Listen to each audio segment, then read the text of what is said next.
A quick like and subscribe really helps our channel grow and allows us to bring you even more amazing content. Thank you for your support. Hey everyone, it's Ruth. I never thought I'd find myself sharing my story online, but here I am, spilling my heart out in hopes that maybe someone out there can relate or find solace in my words. It feels like I'm pouring my soul into a void, but it's a necessary step in my journey, one that has taken me from the depths of despair to a place where I can finally reclaim my power. I'm sitting here in my dimly lit living room, the soft glow of my laptop illuminating the pages of my story. Outside my window, the crisp autumn leaves are falling, mirroring the changes that have occurred in my life over the past few months. The air is cool, a stark contrast to the fiery anger that once consumed me.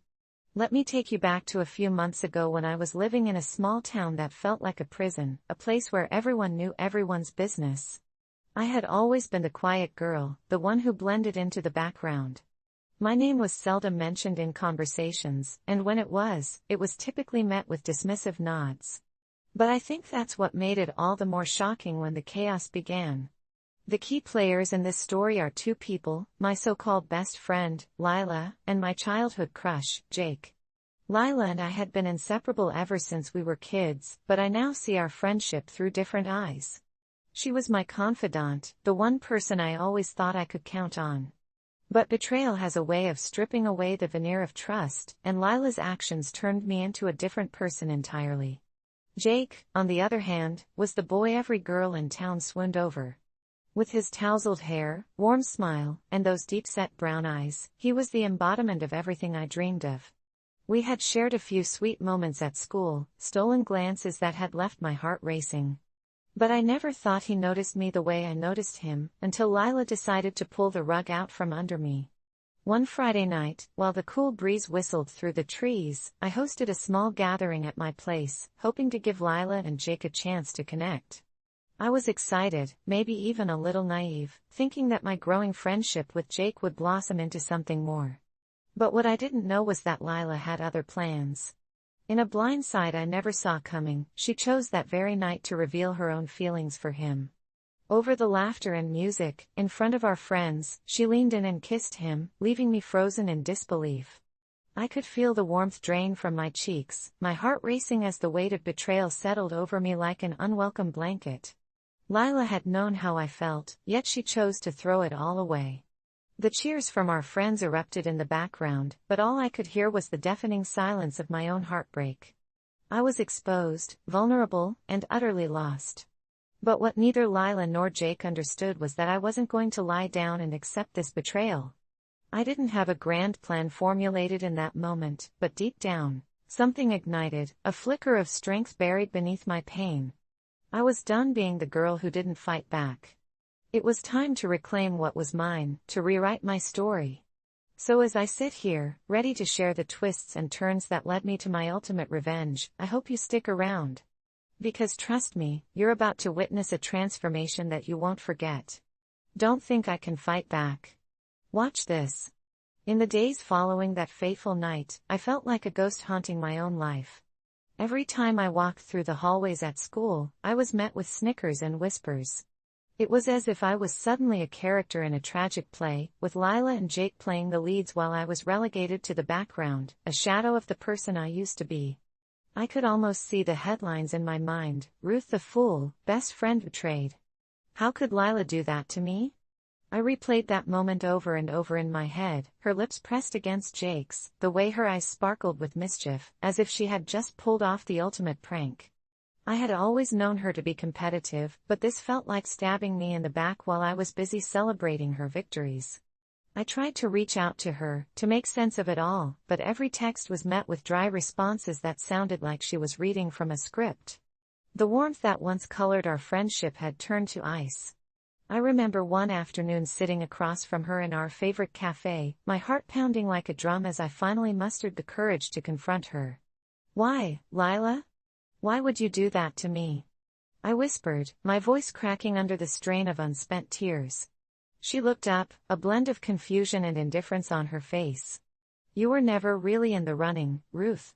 I thought you knew," she shrugged, as if dismissing the importance of everything we had built together. Those words cut deeper than any knife ever could. It was a betrayal fueled not just by a moment of passion, but by a chilling disregard for our history. I felt my heart shatter into a million pieces, each shard a reminder of the memories we had shared. My best friend had chosen to throw away years of trust for a fleeting moment of infatuation. She didn't just take Jake from me, she took away the one person I thought I could rely on. As for Jake, he didn't even bother to reach out to me. Instead, he seemed to bask in the attention now showered on him, laughing it off as if it was just another day in high school. Everyone saw him as the hero of this ridiculous story, the guy who had a choice between two girls and had chosen the one who was more willing to wear her heart on her sleeve. But what they didn't see was the hurt I felt, the way my heart twisted painfully whenever I spotted them together, his hand resting casually on the small of her back, her laughter ringing out like sweet music in my ears, while I stood frozen in the background, a mere spectator in my own life. As the days turned into weeks, I found myself spiraling into a dark abyss of anger and betrayal. I was enraged, not just at them, but at myself for letting it happen. I felt small and powerless, trapped in a world where the very people I loved had conspired against me. "Don't think I can fight back," echoed in my mind, taunting me, igniting a flame of determination I never knew I had. It didn't happen overnight, but slowly, I began to plot my revenge. I refocused my energy, channeling my pain into a plan that didn't involve petty revenge or malicious intent, but rather a journey of self-discovery. I started working out, pushing my body beyond its limits, and with it, I felt my confidence swell. I enrolled in a martial arts class, learning to harness my anger into strength. With each kick and punch, I felt the weight of betrayal lift just a little, replaced with a newfound resolve. But I knew that for my revenge to truly mean something, it needed to be about more than just reclaiming Jake or getting back at Lila. It had to be about reclaiming myself. I made it my mission to show them, and myself, that I was not the quiet girl who would simply fade away. The transformation was more than physical, it was an awakening of the spirit buried beneath layers of doubt and hurt. With each passing day, I grew stronger, both inside and out. I began to redefine who I was, shedding the insecurities that had once held me captive. The flicker of strength that had ignited that night began to blaze, and I realized that my best revenge would be to rewrite the narrative. I would no longer be a passive character in this story. I would take center stage. And so, with a heart full of fire and a head filled with resolve, I prepared to unleash the new me on an unsuspecting world, ready to show everyone that they were wrong about me. The time for passive acceptance was over, this was just the beginning. I was ready to reclaim my story. As the weeks turned into months, I felt the weight of my betrayal shift from a crushing burden to a simmering blaze of motivation, but just when I thought things might begin to level out, life threw unexpected challenges my way. It's as if the universe conspired against me, adding fuel to the fire of my resentment. The first blow came late one Friday evening, just as I was leaving martial arts class, adrenaline still pulsing through my veins. My phone buzzed incessantly in my pocket, and when I finally checked it, I was met with a barrage of messages from my classmates. A group chat titled "The Betrayed" had been created, an all too appropriate name for my situation, and it was filled with memes about me, images of me from my awkward phases, and jokes about how I was too unremarkable to be noticed by Jake in the first place.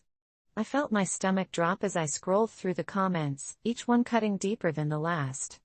I tried to laugh it off, to show them that their words didn't bother me, but inside, I was a storm of emotions. I felt exposed, publicly ridiculed, and humiliated. They were all too happy to put me on display, as if I were a sideshow attraction.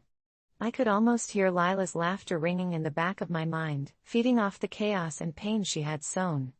The realization that my entire friend group had turned against me, rallied around Lila's betrayal like moths to a flame, sent me spiraling once again. So, I did what any girl would do when faced with overwhelming mockery, I fought back. Not in the way they expected, but with silence. I deleted the app, turning off the notifications and shutting out their mockery. Instead, I focused on my training, pouring my heart into every punch, every kick, every drill. I began to develop a fierce determination, channeling my pain into something constructive. But it didn't stop there. It was during a weekend retreat for our martial arts class that things escalated further. A day filled with sweat and dedication turned into a nightmare when I overheard a conversation that would forever change my perception of Jake. I found myself sitting on a bench outside, catching my breath after an intense sparring session, when I overheard Jake and Lila talking, unaware of my presence. "I can't believe she thought she had any chance with you," Lila laughed, her voice dripping with condescension. "She really thought you'd choose her over me?" Jake's laughter rang out, and in that moment, something inside me shattered. The boy I had once idolized was reduced to a caricature of arrogance. "I mean, come on. She's just Ruth. It's not like she's ever stood out in any real way," he replied, his tone flippant and dismissive. "I didn't even know she liked me until the party." It was kind of sad, honestly. Those words sliced through me, igniting a fire of fury within my chest. Suddenly, it was clearer than ever that they were a toxic duo, two peas in a pod, thriving off their shared cruelty. I felt the rage bubbling up, and before I could stop myself, I stood up and confronted them. "Is that really what you think of me?" I spat, my voice trembling with a mix of anger and disbelief. They turned to me, surprise etched on their faces. I felt powerful, a sudden surge of adrenaline coursing through my veins, but the moment was fleeting as Jake smirked and shrugged, brushing off my presence as if I were a mere annoyance in his shadow. "What do you want, Ruth?" "I was just saying the truth," he replied, his arrogance palpable. Lila stood beside him, a smirk playing on her lips, clearly enjoying the confrontation. At that moment, I realized something crucial. I had to shift my approach. I couldn't let them get away with treating me like this. I had transformed into someone who wouldn't just sit back and take it. I was ready to fight back. As I walked away from that confrontation, I felt a new determination settle over me like a protective cloak. I would no longer stay silent or allow them to dictate my worth. This wasn't just about revenge, this was about reclaiming my life and my self-esteem. But the escalation didn't stop there. The next week, as I walked through the school halls, I noticed that my classmates had upped the ante. Lila and Jake had orchestrated an event that would seal my fate, a school carnival, an intimate gathering of everyone who had once been my friends, with me as the uninvited guest. They posted about it all over social media, making it was a Friday afternoon when I stumbled upon the fateful invitation, the final straw that snapped the last thread of patience I had left. I was idly scrolling through my socials, trying to distract myself from the tide of rage that had been building up inside me. My heart raced as I saw it, a glossy flyer plastered across various platforms, featuring bright colors and cute doodles that seemed to mock me. "Join us for the most epic night of fun at the annual school carnival, party popper emoji, sparkles emoji." The names beneath the announcement were all too familiar, Jake and Lila. My stomach twisted into knots as I read through the details. They'd concocted a whole night of festivities, complete with games, a dance floor, and even a dunk tank where everyone was eagerly encouraged to throw balls at their ex-friend's target. The laughter and glee of the event felt like a personal insult, a celebration of my humiliation. But something inside me began to shift. I could feel the simmering anger bubbling to the surface, morphing into something else, a fierce resolve that I had never experienced before. I clenched my fists, the intensity of my emotions igniting a flame within me that demanded to be unleashed. This was the turning point. I realized that I had to take back my narrative, not just for the sake of revenge, but for my own self-worth. This carnival wasn't just a party, it was a direct challenge to my existence, to my very identity. It was a clear signal that Lila and Jake thought they could dictate the terms of my life, casting me aside while they played the leading roles in the story of our high school. As the hours passed, a plan began to form in my mind, and the details unfolded with surprising clarity. I decided I wouldn't just show up to the carnival, I would make sure that they, and everyone else, saw me. I wanted my presence to reverberate like a thunderclap, a wake-up call to everyone who had written me off. I would no longer be Ruth the invisible girl, this time, I would step into the limelight, unafraid and unwavering. The transformation I had been cultivating in my martial arts class would now serve a dual purpose. I enlisted my fellow classmates who had been supportive during my journey, those who recognized my struggle instead of reveling in it. We agreed to turn the carnival into a showcase of strength and resilience. As I shared my plan, they lit up with enthusiasm, all eager to rally behind me. The night of the carnival arrived, and my heart pounded with a mix of excitement and nerves. I donned a sleek black outfit that exuded confidence and a subtle hint of defiance, a stark contrast to the pastels and playful attire that others wore. As I walked through the entrance, the sounds of laughter and chatter enveloped me, but I was no longer the girl hiding in the background. I was here to fight back. I made my way to the center of the carnival, where games and booths were set up, but instead of feeling small and unnecessary, I felt empowered, anchored by the support of my newfound friends. I watched Lila and Jake from a distance as they reveled in their spotlight, completely unaware of the storm brewing on the other side of the fairgrounds. In a bold move, I approached the dunk tank, the air crackling with anticipation. I could see the crowd laughing and pointing, waiting to see who would take the plunge next. The moment felt electric, charged with the energy of what was to come. I climbed onto the platform, heart racing but resolute. The crowd hushed, curiosity piqued as I grinned at the gathered classmates. "Hey everyone!" I called out, my voice steady and clear. I just wanted to say a few words. The murmurs of disbelief rippled through the crowd as I introduced myself, my heart soaring as I felt their eyes on me, not with derision this time, but with genuine interest. "Yeah, I'm Ruth. You might remember me as the girl in the background. I just want to show you all that I'm done hiding." I felt a surge of adrenaline as I aimed a pointed glance at Lila and Jake, who stood frozen in shock. I'm done letting anyone dictate my worth or my happiness. I might not have been the loudest voice in the room before, but tonight, I'm here to remind you all that I am more than a punchline, more than a shadow. I could see the flicker of surprise in Jake's eyes, a realization dawning on him that this was not going to go as he had planned. With a nod to my friends, who stood behind me with smiles of encouragement, I threw balls at the dunk tank target with all my might. The crowd erupted into cheers as the final ball struck the target and the splash echoed through the air. I felt exhilarated. But this was just the beginning. My mind raced with ideas, crafting a detailed revenge plan that was both clever and satisfying. It was time to turn the tables. 1. The carnival takeover. I had already made my entrance at the carnival dramatic, but now it was time to take full control of the event. I contacted the organizers ahead of time, leveraging my connections with the supportive classmates I had gathered. I suggested a surprise martial arts demonstration during the event's peak time, a showcase of strength that would draw in crowds and keep eyes off Lila and Jake. They agreed, excited to see what I had in store. 2. A training montage. In the weeks leading up to the carnival, my friends and I worked hard to prepare for the demonstration. We trained relentlessly, perfecting a series of choreographed moves that showcased not only our skills but also our unity. It became a powerful symbol of resilience and strength, turning my personal pain into a collective celebration of friendship and support. I wanted Jake and Lila to see just how much I had grown, but even more, I wanted them to realize that I would no longer be a pawn in their game. 3. The big reveal. On the night of the carnival, right after my dunk tank moment, I invited everyone to gather around for the martial arts demonstration.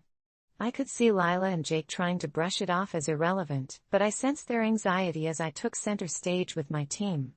As the performance began, I could feel the crowd's excitement build. Each kick and punch was infused with the emotions I had bottled up for months. I glanced over at Lila and Jake during the performance, witnessing their expressions shift from smugness to discomfort. 4. The ultimate showdown. As the finale approached, I planned a special segment, one that would directly involve Lila and Jake. I called them out, feigning innocence with a bright smile. "Hey, Lila, Jake. Want to join us for a friendly match? It'll be fun."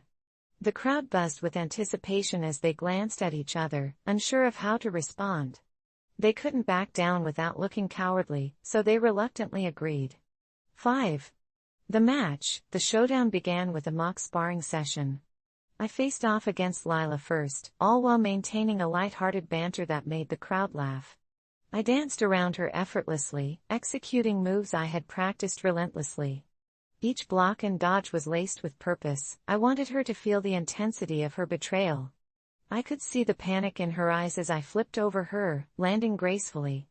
The crowd erupted with cheers, and in that moment, I felt invincible. 6. The final punch. As I continued the mock match, it was time for the grand reveal. I had been orchestrating this all along. I had a friend record the entire demonstration, especially the moments that highlighted my transformation and strength. After wrapping up the match with a playful bow to Lila, I stepped back, catching my breath. "Thanks for the warm-up, Lila," I exclaimed, my voice ringing out. "But now, I think I'll show everyone something a little different." I motioned to my friend who held the camera. "Let's play back some highlights from my transformation over the past few months." The screen lit up with footage of my training sessions, the sweat, the tears, and the countless hours spent finding my strength and reclaiming my confidence. I watched as the crowd leaned in, captivated by the story unfolding before them. 7. The revelation. I turned to Jake, who stood awkwardly on the sidelines, unsure of how to react. "This is what you missed, Jake. I've fought back, not because of you, but for myself. I am not just Ruth, I am resilient, powerful, and I will not be defined by a kiss or a betrayal." The crowd erupted into applause, and I could feel the energy of support washing over me. As the footage ended, the crowd roared with approval. I could see the tension in Lila's expression, the realization that I had transformed from the background to the foreground of our shared story. I had not only reclaimed my power, but I had also stripped them of theirs, leaving them exposed and vulnerable. 8.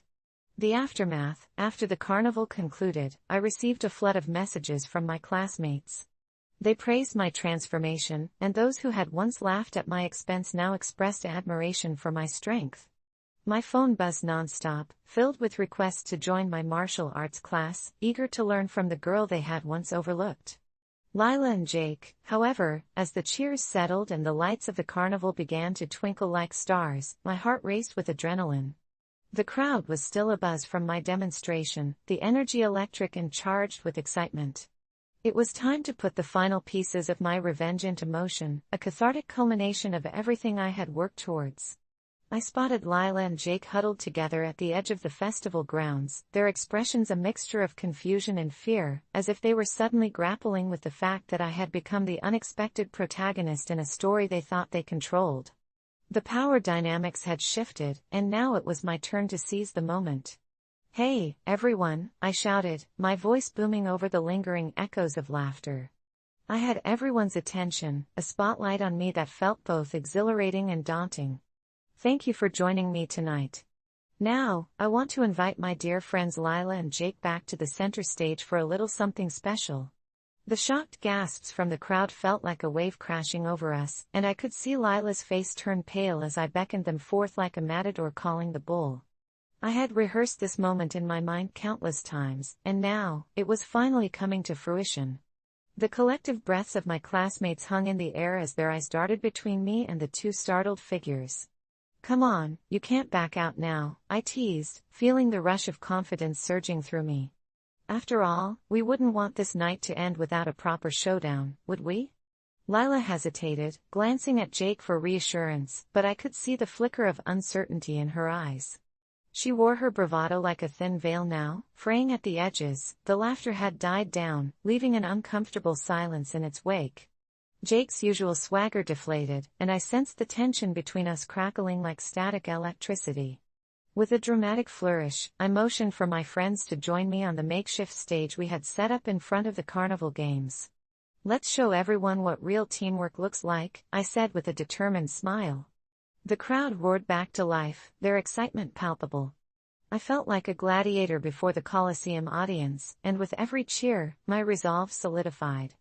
Lila and Jake reluctantly joined me, stepping into the spotlight as I put on my best show of confidence. Tonight is not just about games and laughter, it's about standing up for what's right. It's about recognizing that betrayal doesn't define us, and instead, it's our response that shapes our paths. As I spoke, I could see their discomfort growing. I had them right where I wanted them, and the crowd was rapt with attention, just waiting for the unexpected twist to unfold. So, in the spirit of fun and friendship, I continued, "How about a little friendly competition?" The crowd erupted in cheers and applause, eagerly anticipating the rivalry brewing before them. I felt the thrill of anticipation coursing through me. This was my moment, the ultimate poetic justice that would not only showcase my growth but also hold Lila and Jake accountable for their actions. Let's go with a series of challenges, I proposed, grinning as I prepared to unleash my plan. I challenge you both to a series of games, a friendly spar, a dunk tank rotation, and finally, a game of knowledge where we all get to ask questions about our history together. Lila shot me a look filled with disbelief, her bravado waning. I could almost hear her thoughts racing. She never expected this. Jake's default smirk had faded, replaced with a furrowed brow that hinted at his dread. You think you can take us down, Ruth? He spat, trying to regain some semblance of control. Absolutely, I replied, my tone unwavering. Let's see whose friendship is stronger. Yours or mine? The crowd rallied behind me, chanting my name, and I could feel the momentum shift squarely in my favor. With every cheer, I felt an exhilarating rush of power. I was no longer the quiet girl, the background shadow. Tonight, I was the main event. The first challenge commenced, a sparring match between Lila and me, a culmination of tension that had been building for months. As we stepped across from each other, I could feel my heart thundering in my chest, but this time, it was not out of fear, it was anticipation. All right, Lila, let's do this. I called out, my voice steady. The crowd fell silent, and in that moment, it was just the two of us. We circled each other, and I could see the flick. The sparring match was a whirlwind of emotion. Every punch, every block, every swift movement was laced with the weight of our shared history. The crowd was on their feet, gasping and cheering as the rivalry unfolded before them. Lila, fueled by the remnants of her bravado, came at me with vigor. I could see the desperation behind her strikes. She was trying to reclaim her status, to prove me wrong. But with each exchange, I felt the dominance shift in my favor. When the match concluded, I stood panting, adrenaline coursing through my veins, while Lila stumbled backward, a mixture of surprise and frustration painted on her flushed cheeks. The cheers of my classmates rang in my ears like a victorious anthem. I had not just won the match, I had won a moment of redemption. Jake stepped in for his turn, a confident smirk plastered on his face. He thought he could outmaneuver me, but as I faced him, I felt a renewed sense of strength. This time, I wasn't just fighting for myself, I was fighting for every girl who had ever felt overlooked and betrayed. With every move, I was reminded of the countless hours I had spent training, of the determination that had helped me rise from the ashes of my heartbreak. I dodged his attempts with ease and delivered swift counterattacks. The crowd roared with each successful strike, and I could see the tide shifting beneath Jake's feet. His bravado was melting away, revealing the uncertainty that lurked beneath. As I finally pinned him down in the final moments, the cheers erupted into a thunderous applause, drowning out the noise of the past, the taunts, the laughter, the betrayal. I had risen to the occasion, but it wasn't just about defeating them, it was about reclaiming my narrative. It was about proving to myself that I was worth more than their fleeting amusement. But the night wasn't over. The dunk tank challenge followed, and as I gestured for Lila to take the first shot, I could see the unease creeping back into her demeanor. I stood before the crowd, bravery emanating from me like a beacon. Take your best shot, Lila. I called out, my voice mixed with both challenge and encouragement. Lila stepped up to throw, but instead of the confidence she had worn earlier, there was uncertainty. She missed, the ball splatting against the side of the tank with a wet smack. Laughter erupted, but I could see the pain behind her eyes. The second throw was no better, the ball ricocheted harmlessly away. As she stepped back, the crowd began to pity her, the laughter morphing into a sympathetic murmur. Looks like you've lost your edge since that kiss. I called out playfully, even as my heart ached for her. I realized in that moment that while I had fought hard for my own redemption, I didn't revel in her humiliation. Instead, I hoped she could learn from this, just as I had. When it was my turn, the stakes felt higher than ever. The crowd grew quiet as I took my place on the platform, Lila and Jake standing back, their expressions a mixture of awe and disbelief. I took a deep breath, focusing on the target. With the first throw, I hit the mark, and the splash went over the audience, eliciting shrieks and laughter. With each consecutive throw, I felt lighter, my heart soaring with every successful hit. Finally, it was Jake's turn. As he took his shots, missing one after another, I could see the realization dawning on his face that he had underestimated me. The cheers continued, but I could sense a shift. The crowd began to question their perception of him, and I knew that this was not just about me reclaiming my power, it was about redefining the narrative that had long been woven around us all. The carnival culminated with the knowledge challenge, where I asked questions about our friendship, our shared memories. I turned the tables, highlighting moments Lila and Jake had never acknowledged, the times I had stood by their side, the times I had supported them. The crowd began to shift in their perspective, realizing that I had been more than just a shadow, I had been a friend, an ally, someone who deserved better. As the night wound down, I stood at the center of the carnival, surrounded by my friends, their faces shining with pride. The atmosphere was electric, filled with the energy of newfound respect, and I could finally breathe again. I had transformed not just my own story but had shifted the narrative of how others perceived me. In the days that followed, I felt as if a weight had been lifted from my shoulders. The messages from classmates continued to pour in, with many expressing admiration for my strength. Hey there, my name is Kimberly, and I never imagined I'd be sharing this story with the world, but here I am, sitting on my cluttered bed in my tiny apartment in Seattle, still surrounded by the remnants of my tumultuous past, the remnants of people I once called friends. It feels strange to relive it all, but I'll never forget the way betrayal swallowed me whole.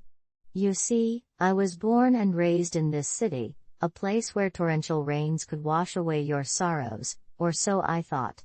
I spent the last 5 years working my dream job as a marketing coordinator at a bustling tech startup. I was excited, passionate, and ready to climb the corporate ladder. I thought I'd found my place among a close-knit team that felt like family. But sometimes, even families can be toxic. There were 4 key players in this drama: Jenna, my seemingly bubbly and supportive coworker; Mark, the charming and ambitious team lead; and Lisa, our director, who portrayed an air of warmth but was a crafty strategist beneath the surface. And then there was me, the idealistic dreamer, constantly chasing after validation and the desire to make an impact. I remember the first time I met Jenna, her laughter filled the room like a warm glow. We bonded over late-night brainstorming sessions and coffee runs, and for a fleeting moment, I felt invincible. Mark was the golden boy, handsome with a dazzling smile that could charm anyone, including the higher-ups. He took me under his wing, giving advice and encouragement that propelled me forward. And Lisa? She was an enigmatic figure who played the game of office politics like a grandmaster, her eyes sparkling with cunning. But as the months rolled by, the illusion began to dissolve. The very people I had trusted turned into the architects of my downfall. Jenna started whispering in Lisa's ear, turning my ideas into hers, and I, oblivious, celebrated my friend's success. Mark's charm faded to reveal the ruthless ambition lurking beneath. I soon realized he had his eyes set on a promotion that I believed I deserved. I was backstabbed while under the guise of friendship and support. It was a bitter pill to swallow. I felt like the main character in a tragedy, betrayed by those I had once shared laughter and dreams with. But inside that pit of despair, a fire ignited. I knew then that revenge would take on a form I never anticipated. In the silence of my pain, I found clarity. Often, you get your revenge just by doing nothing and letting them fail. And that's where my story truly begins. It all came to a head one rainy Wednesday afternoon, the kind of day that felt like the universe shared my despair. I was sitting in the break room, sipping lukewarm coffee while scrolling through my phone, when I stumbled upon the company-wide email announcing the new marketing initiative. The highlight. A project that was the result of my late-night brainstorming sessions, my ideas, my heart, presented by none other than Jenna, now the shining star of our team. I felt the world tilt on its axis. My stomach twisted, and I could barely breathe. All that hard work, all those hours spent refining strategies and crafting pitches, and there she was, reaping the accolades while I stood invisible in the shadows. I wanted to scream, to accuse her of theft, but the weight of disbelief lay heavy on my shoulders, paralyzing me. This was betrayal on a level I hadn't anticipated. How could you? I wanted to shout at Jenna, who now grinned across the room, basking in the praise of our colleagues. Instead, I forced a smile, feeling a sickening mix of anger and humiliation clawing at my insides. I should have known better than to trust someone who wore her sweetness like a shield. In that moment, I felt more than just anger, I felt a profound sense of loss. These weren't just coworkers, they were supposed to be my friends. I kept recalling our coffee breaks, the way we huddled together during stressful deadlines, and the late-night talks about our dreams and life outside the office. To see that camaraderie stripped away, replaced by deception, left me feeling hollow. The betrayal didn't just come from Jenna. Mark had been there too, smiling and nodding as Jenna's pitch unfurled, as if he hadn't been the one to encourage me to share my vision in the first place. I could almost hear the echoes of our previous conversations, his words now twisted and tainted. "You're going to be a star, Kimberly," he'd said. But now, I realized those were just empty promises, his way of keeping me complacent while he plotted his ascent. Then there was Lisa, the puppet master pulling the strings. As she beamed at Jenna, I could see the flicker of satisfaction in her eyes. She had orchestrated this whole charade, pitting us against one another, knowing full well that I would be the one left out in the cold. I felt like a fool, caught in a web spun from trust and betrayal, my heart pounding in my ears as the reality sunk in. They were all in on it. It ignited a rage that I struggled to contain. I felt it bubbling inside me like molten lava, threatening to erupt. But amidst that chaos, I found clarity. This was no longer about them winning, it was about me reclaiming my narrative. In the silence of my pain, I started to plot my response, not with fiery vengeance but with cold, calculated restraint. I would rise from the ashes of their betrayal, not through confrontation but by letting time and karma sort them out. I made a decision that day. I would step back, watch them stumble, and let the universe take its course. Often, doing nothing can be the most powerful form of revenge. I had no idea how long it would take for the truth to surface, but I was determined to bide my time. I would wait for the day when they were caught in their own web of deceit, when their facades crumbled under the weight of their lies, because in the long game, the truth always has a way of revealing itself. And so, I entered this new chapter of my life, armed, not with weapons of anger but with the quiet strength of patience. I would let the failings of the very ones who betrayed me become their undoing. Days turned into weeks, and as I settled into my newfound resolve to remain silent, the tension in the office escalated. The air was thick with unspoken words, and I could feel the undercurrents of betrayal swirling around me like a tempest. Jenna flourished in her new role, basking in the glow of her success, while Mark relentlessly pursued his promotion, leaving no room for camaraderie. Each passing day felt like a slow burn, a fierce reminder of everything I had lost. The facade they wore began to crack, though. It started with small things, Jenna mismanaging deadlines, missing key meetings she had once handled effortlessly. I watched from the sidelines, a grim sense of satisfaction creeping in. She was losing her grip, and the pressure was beginning to show. I noticed her snapping at colleagues, her laughter replaced by a shortness that didn't go unnoticed. It was clear to me that the weight of the deceit was suffocating her. But that was just the beginning. Mark, too, began to unravel as the stakes got higher. The promotion he coveted was no longer a sure thing, and his ego was bruised. I could see him trying to leverage Jenna's success to secure his position, but it only highlighted his desperation. He started to make mistakes, missed opportunities, botched client presentations. The once confident leader was slipping into a whirlwind of self-doubt and anxiety, and it was almost poetic to watch. Then came the project that was supposed to solidify Jenna's position.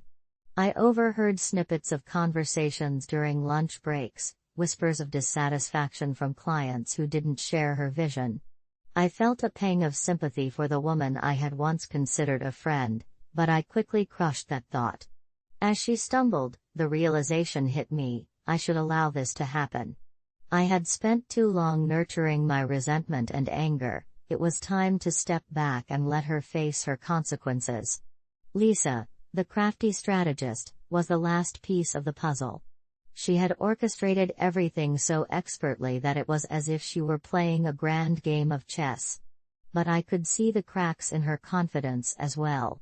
A few of our higher-ups had started to question her decisions, how she had favored Jenna over others, and why she had allowed Mark's team to flounder. The whispers of discontent grew louder, and soon she was the subject of scrutiny during management meetings. I could see worry etched on her face, a stark contrast to the self-assured demeanor she had worn for so long. It was intoxicating, the way the universe began to shift. I took pleasure in the small victories of their failures, the quiet satisfaction of watching karma do its work. But there was still a gnawing discomfort in my chest. Was I becoming the very thing I despised? I had been wronged, but now I was reveling in their misfortunes. One evening, while reviewing the latest marketing strategy documents, I received a message from an old colleague, Sarah, who had moved on to another company. She wanted to catch up over coffee, and I hesitated for a moment. But the lure of connection, of someone who could understand the weight of my struggle, was too hard to resist. When we met, she listened intently as I shared my story: Jenna's betrayal, Mark's downfall, Lisa's cowardice. Sarah's eyes widened in disbelief as I recounted the events, but there was something else in her expression, a hint of caution. "Kimberly, are you sure you want to keep this up? Watching them fail can be sweet, but it can also consume you. It's like holding on to a grudge, it will only weigh you down." Her words echoed in my mind as I sat in my apartment later that night, the rain pattering against the window like nature's gentle reminder of my own turmoil. I felt a flicker of doubt, a realization that I had started to enjoy this game of sabotage and downfall a little too much. I was losing sight of my original desire for justice, and Sarah's words felt like a lifeline in murky waters. That's when I decided to refocus. I wouldn't let their failures consume me. Instead, I would channel my energy into my own growth. I set out to polish my resume, sign up for online courses, and network with professionals outside my toxic bubble. There was life beyond this episode of betrayal, and I was determined not to let their misgivings define my future. But just as I began to feel hopeful about my next chapter, the climax of my story hit like a thunderclap. It began with a company-wide meeting called by Lisa, who wore her anxiety like a poorly fitted mask. She intended to address the growing concerns regarding the marketing team's trajectory, and you could feel the tension in the room. The air felt electric, charged with the weight of their collective failures. As she rattled off the metrics and pointed fingers at Jenna and Mark, I realized that I had unknowingly become a spectator to their unraveling, a quiet witness to the chaos I had once been a part of. I felt a rush of mixed emotions: relief, sadness, and an odd sense of vindication. They were imploding under the pressures they had invited upon themselves, and I was watching it all unfold, the irony not lost on me. The final piece of the puzzle fell into place when Lisa announced a surprise restructure aimed at revitalizing the team. My colleagues were in the crosshairs, and as I sat back, a sense of calm washed over me. I had chosen to do nothing, and in doing so, I had let them fail spectacularly on their own terms. But the emotional weight of the moment was profound, and as I sat through their rising panic, I realized I could no longer find joy in their misfortunes. I had become entangled in their drama, and in that blind pursuit of revenge through silence, I had lost a part of myself. The storm outside raged on, mirroring the chaos within me. Was I truly the victor in this twisted tale, or had I merely become a pawn in a game I no longer wanted to play? With every passing second, I felt more lost, wondering whether the darkness of revenge would ultimately consume me. I needed to find my way back to the light, a path untainted by their treachery. I had wanted to watch them fail, but as the tension in the room reached its peak, I understood that the real battle would not be with them. It would be with myself, the struggle to reclaim my sense of purpose and step into a future unmarred by the shadows of betrayal. And so, I waited, not as a participant in their demise but as a spectator, ready to rise from the ashes of my own turmoil and reclaim my life, and perhaps, in time, even my forgiveness. Often, the real revenge is not about witnessing others' failures, it's about standing tall amidst the wreckage and writing your own story anew. There, in the flickering fluorescent lights of the conference room, reality crashed down like a wave of cold water. The meeting was unraveling, and I could see panic seeping into the faces of my former friends. Lisa was scrambling to control the narrative, while Jenna sat fidgeting, her confident facade crumbling with each question posed by our superiors. Mark, once the golden boy, now looked pale and small, his eyes darting around the room like a cornered animal. It was then, amid the chaos, that I had my moment. As I sat at the edge of the room, a silent observer, I felt this surge of power wash over me, a quiet realization that I had longed for. They were the architects of their own demise. I had spent so much time crafting the fantasy of revenge in my mind that I had been blind to the truth. I didn't need to do anything. They were unraveling before my very eyes, and I had the privilege of witnessing it all unfold without lifting a finger. My heart raced as the reality settled in. I didn't have to be the villain in this narrative, they were doing a fine job of it themselves. I didn't need to shout accusations or confront anyone, all I had to do was remain steadfast and watch as their web of lies twisted tighter around them. The rush of emotions coursing through me felt exhilarating and terrifying at once. Suddenly, a wave of clarity hit me. I was no longer living for the approval of others, nor was I the girl hiding in the shadows, hoping for recognition in a world that had turned against me. Instead, I could become the author of my own story, a narrative that wouldn't revolve around revenge but about reclaiming my strength and dignity. I peered around the room, taking in the frantic exchanges, the rising stakes, and the palpable discomfort. A shiver of satisfaction coursed through me, like a spark igniting a flame. Jenna was squirming under the spotlight, her earlier confidence reduced to a mere shadow of herself. Mark's charm was gone, replaced by desperation. I could almost taste the bitterness of his ambition slipping through his fingers. And there was Lisa, the grand puppeteer, now fraying at the edges, her carefully curated image cracking under the weight of scrutiny. Each question they threw at her was like a hammer pounding at the foundation of her carefully built empire, and I found myself feeling a sense of liberation in that realization. I was done being the victim. Instead, I would allow the universe to enact its own brand of justice. In that moment, the decision crystallized within me. I would not waste my energy in futile confrontations or petty sabotage. I made a promise to myself. I would harness this newfound strength and channel it into something meaningful. It was time to reclaim my narrative, not through revenge but through growth and resilience.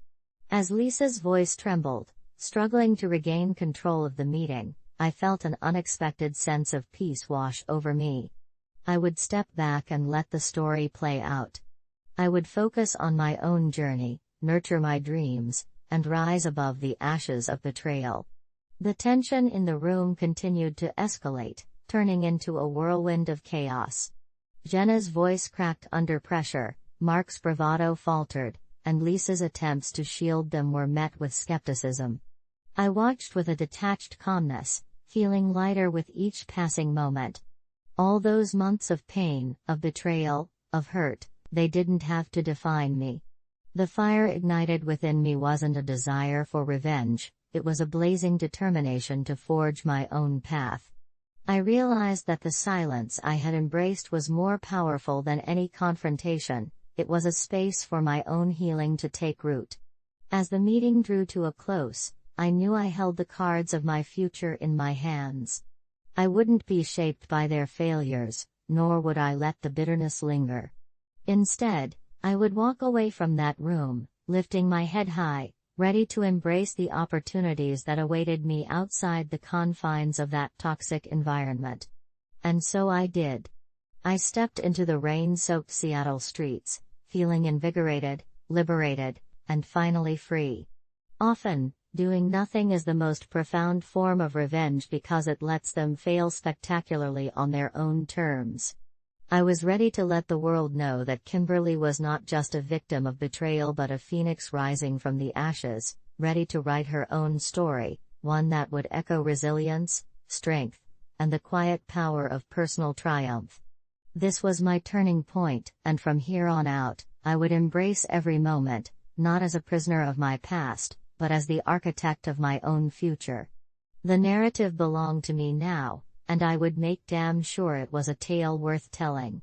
Now that I had tasted the sweet clarity of my newfound purpose, it was time to solidify my steps forward. I wanted to ensure that while I distanced myself from the chaos, I also took advantage of the situation at hand.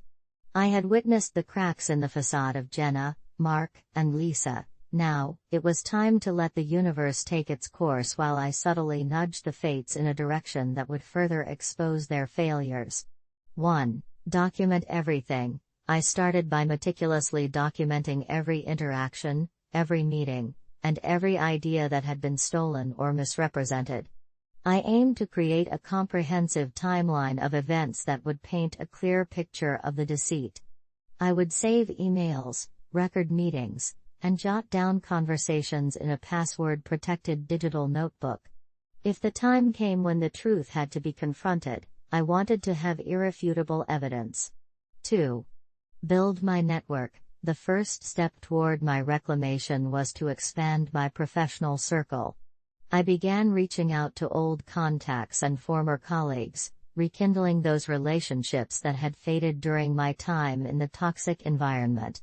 I attended networking events, tech meetups, and industry conferences. With each connection, I gathered insights, advice, and potential job leads. I wanted to build a safety net that transcended the limitations set by my former workplace. 3. Leveraging my skills. It was time to focus on myself.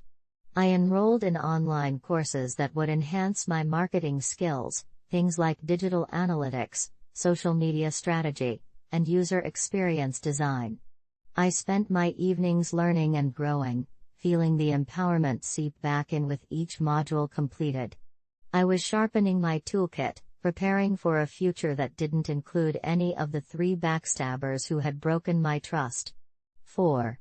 Sideline alliances. I strategically started building alliances with others in the office who felt disillusioned by the rampant dishonesty proliferating within our teams. I wanted to create a quiet coalition, a group of like-minded individuals who recognized the flaws in our leadership. We would share insights and support one another, ensuring that when the time came to voice our concerns, we would do so with a unified front. 5.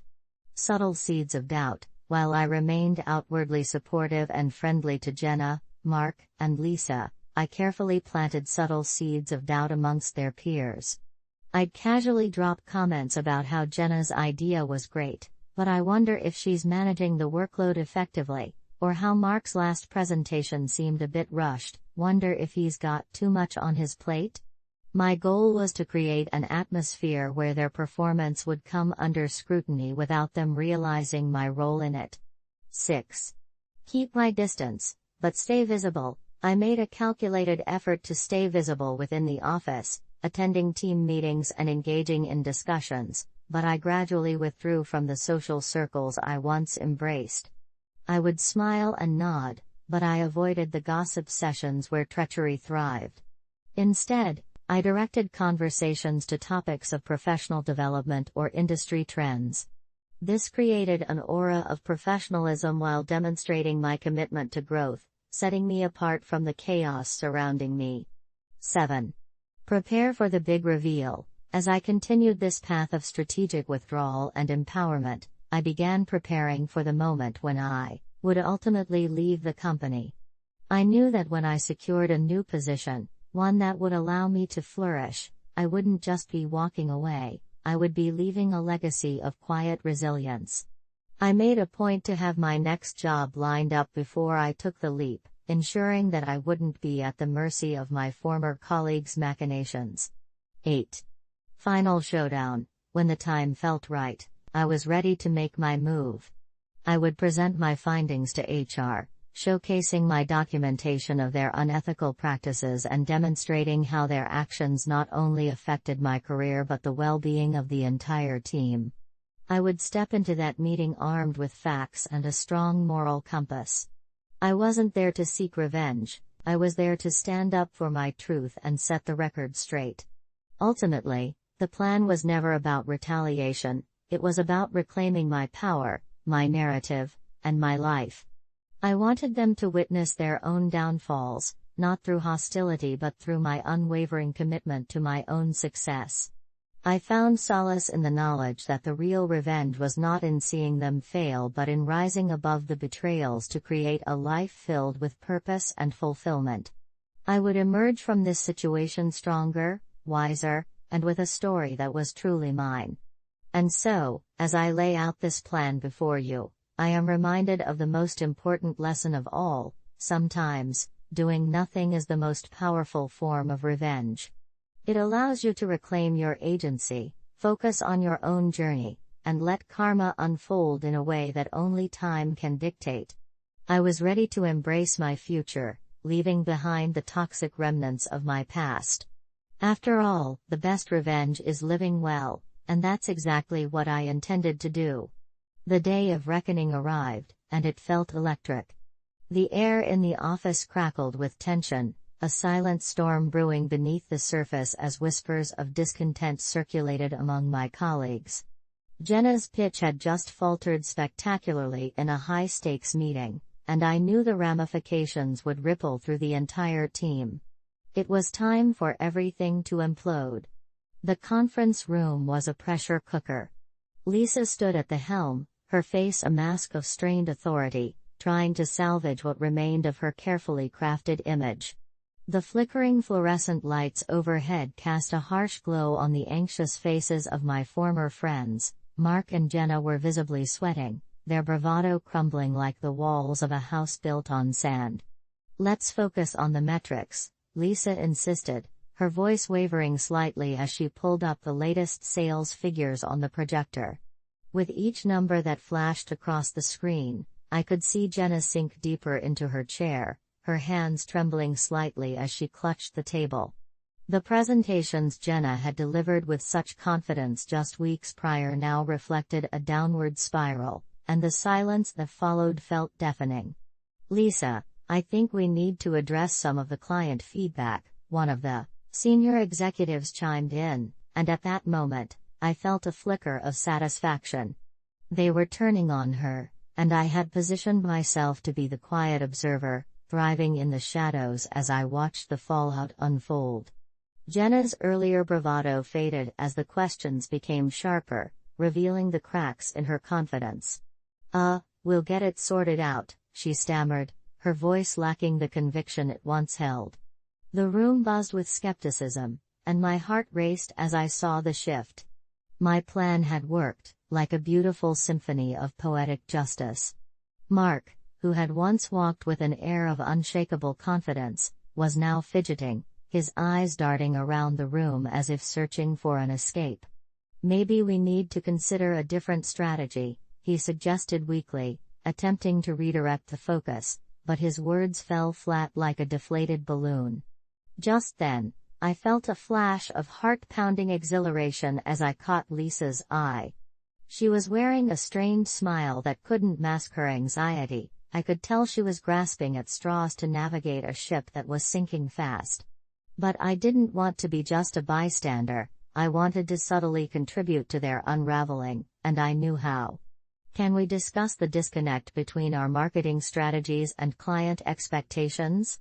I raised my hand, my voice steady and calm.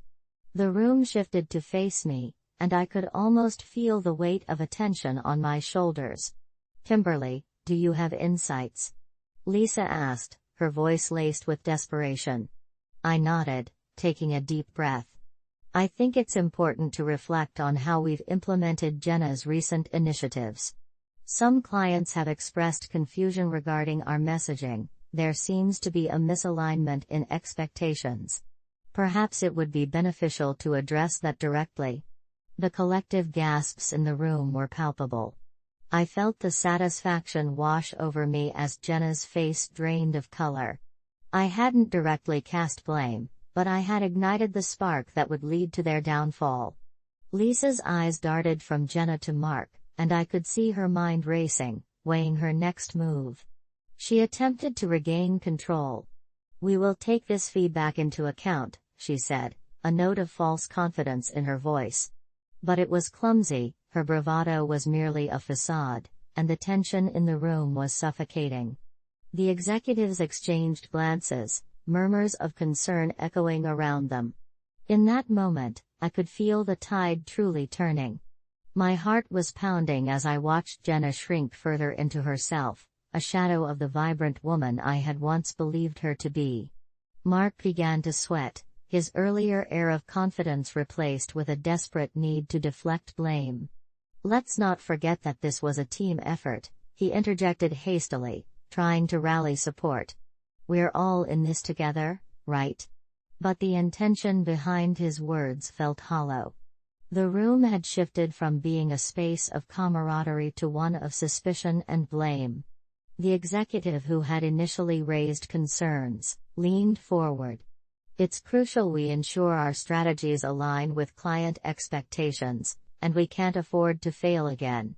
If there's an issue, we need a solution, not excuses. The final nail in the coffin struck when Jenna, in a moment of vulnerability, spoke up. I'm sorry, I thought, but her voice cracked, and the vulnerability in her eyes was unmistakable. The room fell silent as she choked on her words, the truth of her failures weighing heavy in the air. The realization hit me like a tidal wave. This was my moment, the culmination of all my silent suffering and restraint. I could feel the rush of power within me. This was not just their downfall, this was my resurrection. I had fought my own battle, not with vengeance but with resilience, and now I was witnessing the poetic justice of it all. Jenna's tears betrayed her confidence, and as the weight of the moment pressed down on her, I couldn't help but feel a sense of liberation. I was free from the emotional shackles they had bound me with. I could finally see the silver lining, my truth was emerging, and I was reclaiming my narrative. Perhaps it would be best to reassess the leadership within the marketing team, I added, my voice steady. The words flowed like a river, cutting through the tension. Lisa's expression shifted again, dread creeping into her eyes as the realization of her authority slipped through her fingers. The room erupted into murmurs, and I felt a weight lift. The tide had turned, and I was not just a witness, I was an active participant in my own liberation. As the meeting drew to a close, I felt an unexpected pang of empathy for the broken people I once had called friends. They were crumbling under the weight of their own deceit, Jenna, the opportunist, Mark, the charlatan, Lisa, the manipulative mastermind. Watching their downfall was bittersweet, a reminder that betrayal often comes full circle. Walking out of that conference room, I felt lighter. The rain outside mirrored the cleansing of my spirit, washing away the remnants of hurt and anger. Often, doing nothing can be a powerful act of revenge, and on this day, I had emerged victorious, not by retaliating, but by rising from the ashes of betrayal. As I stepped into the rain-soaked streets of Seattle, a renewed sense of purpose washed over me. The universe had a way of righting wrongs, and for the first time in a long time, I was ready to embrace the journey ahead, unburdened and free. The story was mine to tell now, and I was determined to write it in the ink of resilience, strength, and hope. This was my moment of triumph, my final step away from the shadows into the light, and it felt like the beginning of a new chapter, one where I would no longer be defined by their betrayals but instead by my courage to rise above it all. The days that followed the chaotic meeting were a whirlwind of emotions. I watched as the company dynamics shifted rapidly. News of Jenna's faltered pitch and Mark's defensive posturing spread like wildfire, and the atmosphere inside the office thickened with unease. It felt surreal, like I was witnessing the collapse of a once powerful empire built on deceit and betrayal. Jenna, who had once filled the break room with laughter, was now reduced to a mere shadow. Colleagues who had once praised her success began to question her capabilities, and I could see the toll it was taking on her. She would sit alone during lunch, her eyes vacant, while colleagues whispered behind her back. The tables had turned, and the very people who had once celebrated her ideas were now scrutinizing her every move. My heart ached at the sight, but I quickly reminded myself that she had played a role in my own downfall. As for Mark, the golden boy's charm had dulled considerably. I could see him struggling to maintain his facade of confidence as he attempted to gloss over the feedback from higher-ups. Each time he walked by my desk, the bravado seemed to fade, replaced by a palpable sense of desperation. It was almost painful to watch, but I couldn't deny the satisfaction that bubbled beneath the surface. He had believed himself untouchable, but the reality was something much more sobering. Then, there was Lisa. She had been the mastermind behind the chaos, the one who had orchestrated the betrayals with deft precision. Watching her at work became a fascinating study. Her usual composed demeanor cracked under the pressure of internal scrutiny as she faced questions about her leadership style. The once smug confidence had morphed into a desperate need for validation, a facade as thin as glass. I marveled at how the tides had shifted so dramatically, and in those moments, I knew I had made the right choice in silently allowing events to unfold. But as I witnessed their downfalls, a strange sensation coursed through me. It was not the satisfaction I had anticipated. Instead, it was a wave of emptiness. I had spent so much time focusing on their failures that I had neglected to nurture my own growth. The irony was palpable. I had become so absorbed in their unraveling that I had momentarily forgotten about my own aspirations. Over the next few weeks, I dedicated myself to rebuilding my life, not just professionally but personally as well. I sought out opportunities that had once felt too lofty, reaching out to connections I had almost lost along the way. I attended networking events, and I signed up for workshops to expand my skill set. Each step forward felt like reclaiming a piece of myself, a piece that had been lost in the chaos of betrayal. I began to feel a renewed sense of purpose. The darkness I had once allowed to consume me slowly faded as I embraced the light that came with individual achievement. I was finding joy in my growth, not in the failures of others, but in the realization that my worth was built on my own merits. The final straw came when I was presented with a job offer from a competitor, a marketing firm that boasted an innovative approach and a collaborative culture. It felt surreal to receive that call, and as I accepted the offer, I felt a sense of liberation wash over me. I was breaking free from the chains that had held me captive in a toxic environment, and it felt exhilarating. Before leaving, I decided to confront the shadows of my past one last time. I reached out to Jenna, Mark, and Lisa, offering them a chance to discuss the events that had transpired. The conversations were awkward and tinged with discomfort, but I wanted to convey that while I had chosen to step away, it didn't mean I wished them harm.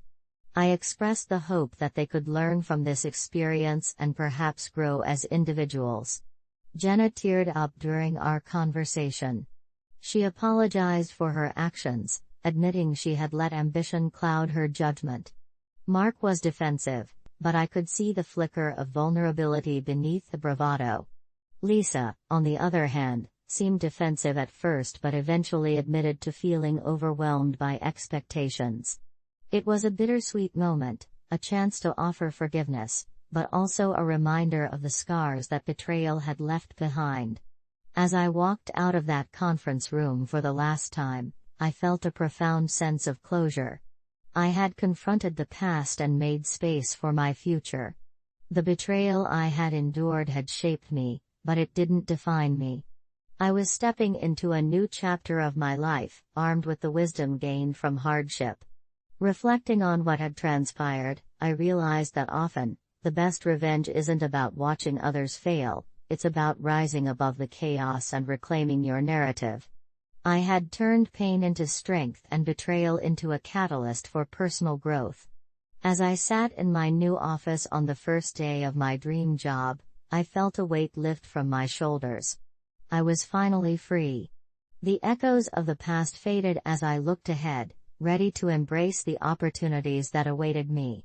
Life is a journey that can be shaped by our experiences, but it's how we choose to respond that truly defines our path. In the end, it wasn't about watching them fall, it was about learning to soar on my own wings.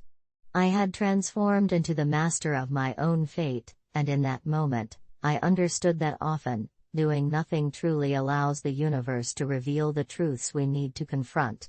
And with that knowledge, I stepped forward, determined to write a story filled with resilience, grace, and the kind of triumph that could only come from overcoming the darkness. It's 3 a.m., and the glow from my phone screen feels like the only light left in my life.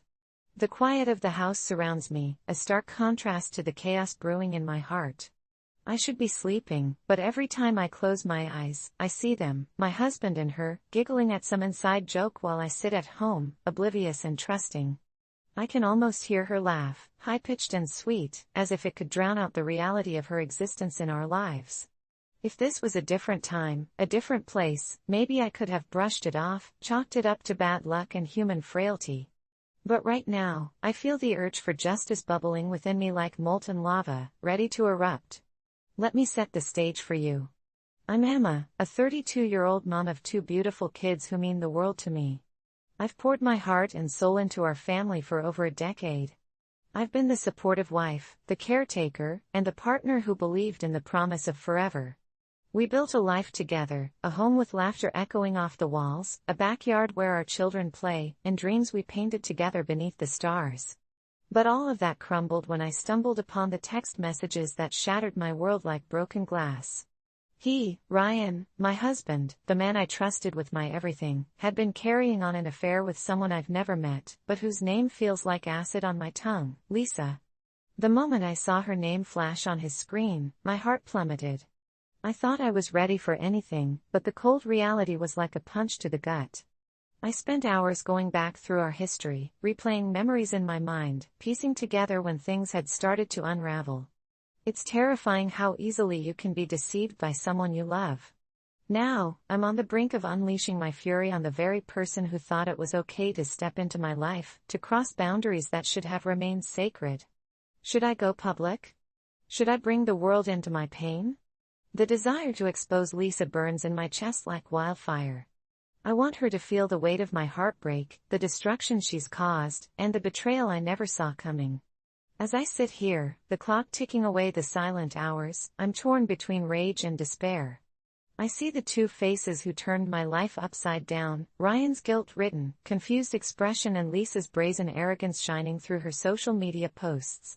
It's time for the world to know the truth. But first, I need to gather my thoughts and summon the courage to pull the trigger. Should I go through with it? Should I press send on that post that could expose the truth? I can feel my heart racing as I prepare to share my story, to lay bare the reality of my life for all to see. I'm ready to reclaim my narrative, to stand tall in the face of their betrayal. The world won't turn a blind eye to my pain. Not anymore. The betrayal cut deeper than any knife. Each night, I lay in bed next to Ryan, pretending to be asleep while he scrolled through his phone, blissfully unaware of the storm brewing in my heart. I had no idea that every time I kissed him goodnight, he was hunting a thrill in someone else's embrace. I remember the moment I confronted him, how the air felt thick and heavy, almost suffocating. The look on his face when I presented the evidence was a mix of shock and guilt, as if I had thrown a bucket of ice water over his head. It was then I realized he was just as much a stranger to me as Lisa was. "Emma, I can explain," he stammered, his voice trembling as if it were about to shatter.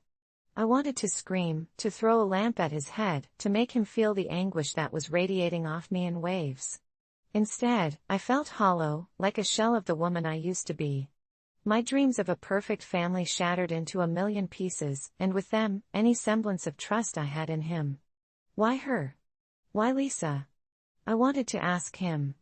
Was it her laugh that drew him in, or her carefree spirit that made him forget about the weight of our shared years? Was she the embodiment of everything I felt I wasn't anymore? I was just a tired mom trying to balance grocery lists, school drop-offs, and work deadlines while he was out there seeking validation in someone who had no claim on our life. The days turned into a blur of tears and anger. My best friend, Chloe, tried to comfort me, but every kind word felt like rubbing salt into an open wound. "You deserve better, Em," she said, her eyes filled with sympathy. But I felt like a fool for believing in our love story. I could almost hear Lisa's voice in my head, taunting me with her casual confidence. While I was pouring every ounce of myself into raising our kids and keeping the home alive, she was laughing with my husband, enjoying the thrill of something forbidden. I cyber-stalked her, and it made everything worse. Lisa thrived in her glossy, curated world of Instagram posts showcasing brunches, vacations, and cute selfies with Ryan, each one a dagger to my heart. I found a photo of them together, arms intertwined, and it was as if the breath was knocked out of me. The caption, "Life is too short to waste time on anything less than amazing," sparkles emoji, 2 hearts emoji, felt like a cruel joke. Had they ever considered the life we built together? Did she care that her amazing was my nightmare? Every morning, I'd wake up and check his phone, hoping to find something, anything, that could give me answers. I found more messages, more proof of their secretive rendezvous. I was a detective in my own life, piecing together the puzzle of their deceit while I stood on the sidelines, feeling like a spectator in my own marriage. I often thought of my children, their innocent laughter echoing through the halls, oblivious to the turmoil swirling in their mom's heart. I wanted to shield them from the reality of their father's betrayal, but at the same time, my mouth watered at the thought of making Lisa's life as complicated as mine had become. I imagined her embarrassment, the guilt that would seep into her perfect life. I wanted to see her squirm, to know she was not untouchable, that her actions had consequences. It was all-consuming, this need for revenge, an insatiable hunger that gnawed at my soul like a relentless predator. Each day that passed felt heavier than the last, as if I were carrying the weight of a world that no longer cared for my existence. The emotional roller coaster I found myself on was dizzying.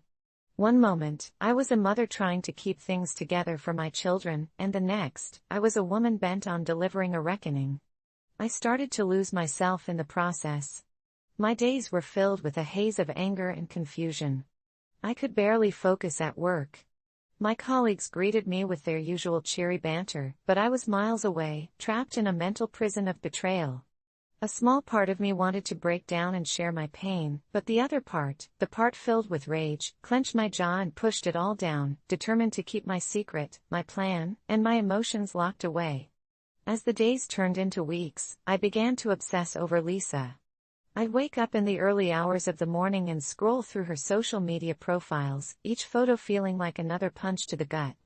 I watched her life unfold like a movie, each post a reminder of what I'd lost. She was a social media influencer, a master of capturing life's best moments. But I saw through it all. I saw the fakeness behind the smiles, the facade of happiness that was built on the foundation of my shattered marriage. The more I saw, the more I ached for revenge. I envisioned her face when the truth came crashing down around her, when her friends and followers found out that she was the homewrecker. I wanted to strip the glamour away, to expose the ugly truth hidden behind her perfectly curated life. In my mind, I started to draft the post that would reveal her secrets, my fingers itching to type the words that would rip her world apart. But life has a way of throwing curveballs. Just when I thought I couldn't feel worse, it did.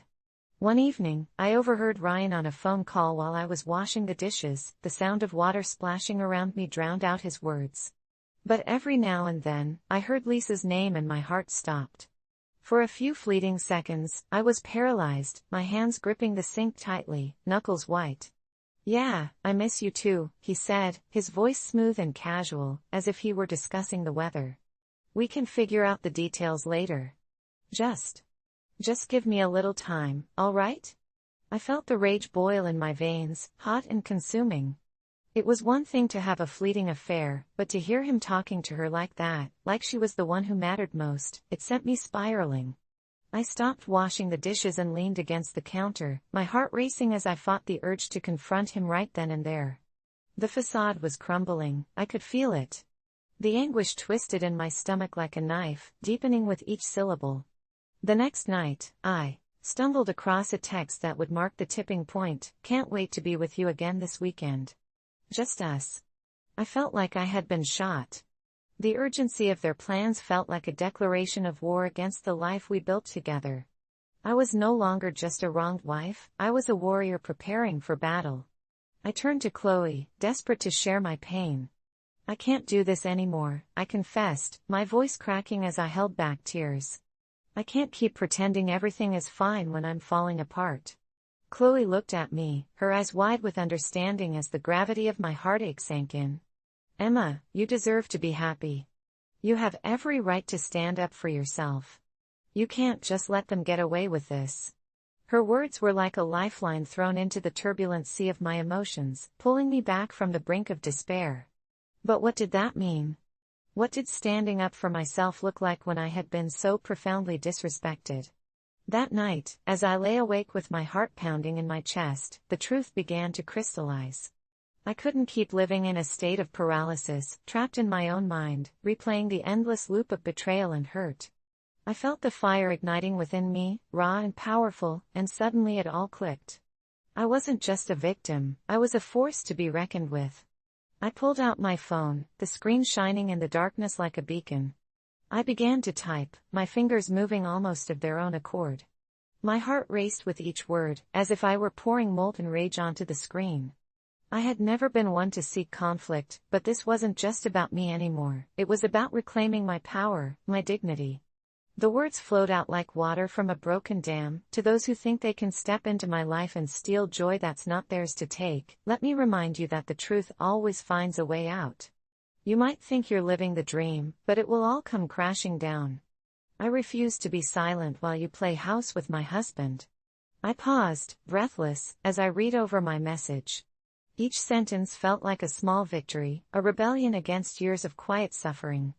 But it wasn't just a post. It was a testament to my strength, a declaration of war against the lies that had invaded my life. I realized I wanted Lisa to feel the weight of her actions, to confront the consequences of her choices. I wanted her to know that she was no longer a shadow lurking in the corners of my life, she was front and center, and I was ready to take a stand.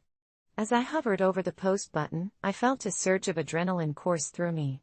The fear was still there, a nagging doubt that whispered about the fallout, the damage this could unleash. But the voice of anger was louder, the urge for justice more persuasive. This wasn't just about revenge, it was about reclaiming my narrative, about letting the world know that I wouldn't be a victim any longer. In that moment, I made the decision that would change everything. I would no longer be the quiet, hurt wife, nursing my wounds in solitude. I would boldly share my story, my truth, and in doing so, I would begin to heal. I envisioned Lisa seeing the post, her smug smile turning to disbelief, panic, and ultimately shame. I imagined the looks on her friends' faces as they read the words I had crafted with so much pain. My finger hovered over the screen, my heart racing with excitement and fear. I took a deep breath, closed my eyes for a second, and then pressed send. The moment the words went live, it felt as if a weight had been lifted from my shoulders. I sat there, staring at the screen, my heart pounding as the reality of my decision set in. I had taken a leap into the unknown, a leap that felt terrifying yet exhilarating. Suddenly, the doubt that had plagued me for so long began to dissipate, replaced by a surge of empowerment as dawn broke, painting the sky in hues of orange and pink. I sat in the quiet of my kitchen, the adrenaline still coursing through me. My heart was racing, my hands trembling with both fear and excitement. The post was live. I could hardly believe it. I knew I had to prepare for the aftermath. My revenge plan was in motion, and I needed to be strategic about it. 1. Document everything. The first step was a no-brainer. I began compiling everything related to Ryan and Lisa's affair, screenshots of texts, photos of their social media interactions, and even timestamps from our shared family calendar that pointed to his lies. I wanted concrete evidence to back up my claims, should anyone question the validity of what I was about to expose. It was important for me to have this arsenal of proof, not just to protect myself, but to serve as a reminder of the reality I was living. 2. Enlist allies. I reached out to a few close friends, those who had seen the cracks in my marriage before I did. I needed support, both emotionally and logistically. Chloe was my first call. I did it, I said, my voice quaking with a mix of victory and fear. I posted about them. I need you to help me spread the word. She promised to share my post and encourage others to do the same. The more people who knew, the more power I'd reclaim over the narrative. I also contacted a few trusted acquaintances of Ryan's, people who had always seen our family as a unit. I wanted them to hear my side before Ryan could spin his own narrative to make himself look like the victim. 3. Create a countdown. I knew I had to time the fallout perfectly. I calculated the weekend when Ryan would next be free from work and scheduled to see Lisa again. I wanted to ensure that my post was fresh in everyone's minds when they came together. I imagined their plans spiraling into chaos as they realized that I had blown the lid off their secret. I envisioned Ryan's face when he discovered that the people he trusted the most had turned against him, armed with my truth. I was going to infiltrate their weekend plans and turn it into my own version of a friendly gathering, one filled with witnesses to the fallout. 4. Prepare for confrontation. I knew that I needed to confront Ryan head-on after the post went viral. I started rehearsing what I would say, crafting a script in my mind that combined strength with clarity. I wanted him to see the gravity of his actions, not just the betrayal, but how he shattered my trust, our family, and the lives of our children. I was determined to break down his defenses and make him own his actions, while also preparing for his inevitable attempts to manipulate the situation. I would stand my ground, speaking my truth with unwavering confidence. 5. Social media blitz. I began crafting additional posts to go live in the days leading up to the weekend. I wanted to create an avalanche of awareness about the affair. I wrote about the realities of infidelity, how it feels to be deceived, and the emotional toll it takes on families. I included hashtags like #CheatersExposed, #infidelity, and #truthmatters in the hopes of reaching a wider audience. I encouraged my friends to share their own experiences with betrayal, creating a community of support around my situation. I wanted people to rally behind me, to remind me that I wasn't alone in this fight. 6. Gather evidence of his lies. While I continued my digital search for revenge, I began to gather evidence of his lies. I strategically arranged for my friends to catch Ryan in the act of deceit. I instructed Chloe to invite him to a gathering under the guise of wanting to have a family-friendly weekend with the kids. It was a perfect cover, and I knew it would create the opportunity I needed for the confrontation. As the weekend approached, my heart danced a chaotic rhythm between anxiety and exhilaration. I felt like a beast poised on the edge of a cliff, ready to leap into the fray. I went through every message, every photo, honing in on the perfect chaos I was about to unleash. The countdown was real now. Just 2 days left until I would turn my pain into a weapon of justice. The day finally arrived. I woke up with butterflies in my stomach, the thrill of impending revenge coursing through my veins. I donned a simple, yet striking outfit that made me feel confident, my favorite dress that hugged my curves just right, my makeup on point, ready to reveal to the world the fierce woman I had become. This day was about more than just revenge, it was about reclaiming my identity, my voice, and my power. I dropped the kids off with my parents, knowing they would be safe while I played the role of the unassuming wife. The moment I stepped into Chloe's house where the gathering would take place, I felt an electric charge in the air. Friends had begun to arrive, and I noticed many of them giving me sympathetic smiles, their eyes filled with unspoken understanding. They had seen the hurt, the pain I had been carrying for far too long. I could feel their support surrounding me, a protective shield against the storm that was about to erupt. Ryan arrived later, blissfully unaware of the trap that lay in wait for him. He greeted everyone with a casual smile, completely oblivious to the tension brewing beneath the surface. I watched him, a mix of anger and sadness swirling inside me. How could he be so careless? Had he truly thought he could continue living a double life with no consequences? I was ready to shatter that illusion. As the evening progressed, laughter and chatter filled the air. The children played in the background, normalcy contrasting sharply with the storm about to unfold. I caught Ryan stealing glances at his phone, a nervous habit I had come to recognize, and it filled me with a sense of satisfaction. He was on edge, and for the first time, it was because of his own choices. Then, at the perfect moment, I decided it was time. "Hey everyone!" I called out, my voice steady as I stood, commanding attention. The room quieted. Eyes shifted to me, curiosity piqued. "I know this is a lovely gathering, but I have something important I'd like to share." Chloe exchanged a glance with me, a silent reassurance. I could see the anticipation in her eyes, knowing full well the gravity of what was about to unfold. I took a deep breath, feeling the weight of 1,000 emotions crash over me. It was now or never. "Ryan," I said, my gaze fixed on him, unwavering. "We need to talk. And I think everyone deserves to hear this."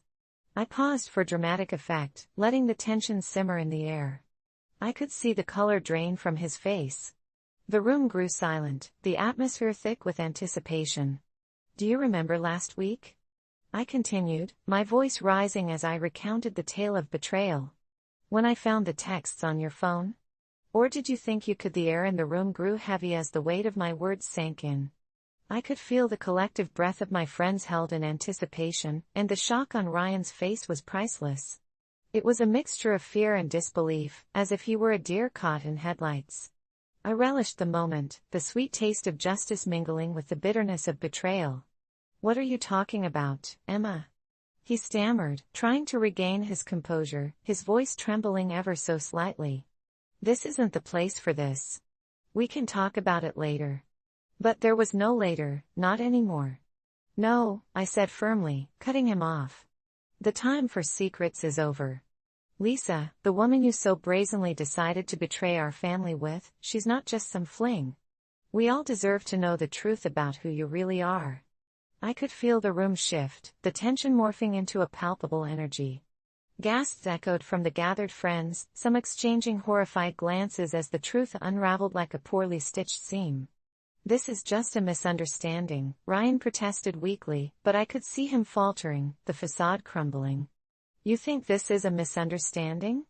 I retorted, my voice rising in volume, filled with a fierce determination that surprised even me. "I have screenshots, messages, and proof of everything.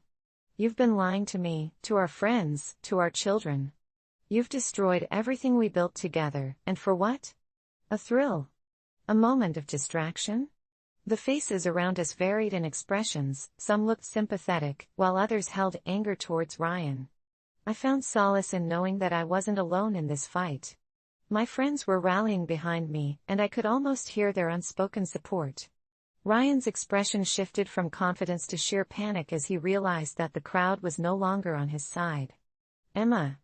Please," he pleaded, his voice dropping to a whisper. "Let's talk about this privately." But I was done talking privately.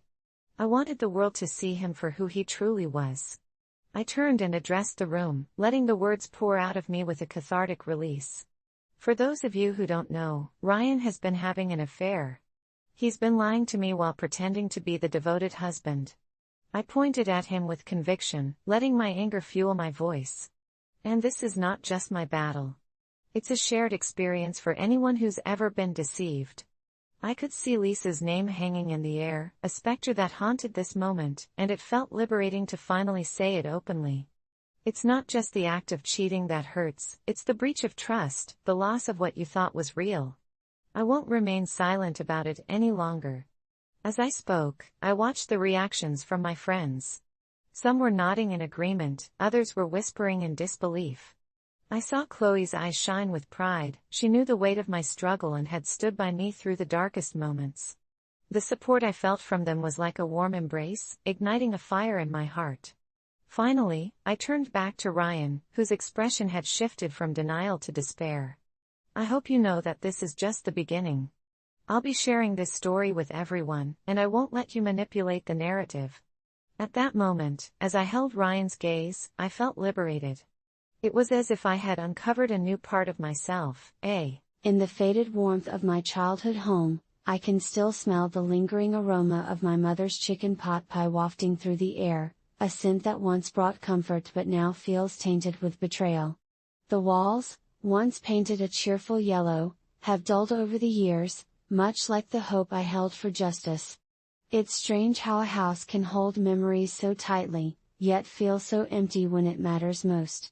I stand in the living room, glancing at the old family photos lined up on the mantelpiece. Each frame captures moments of laughter and light, but the absence of my sister, Mia, hangs in the air like a thick fog.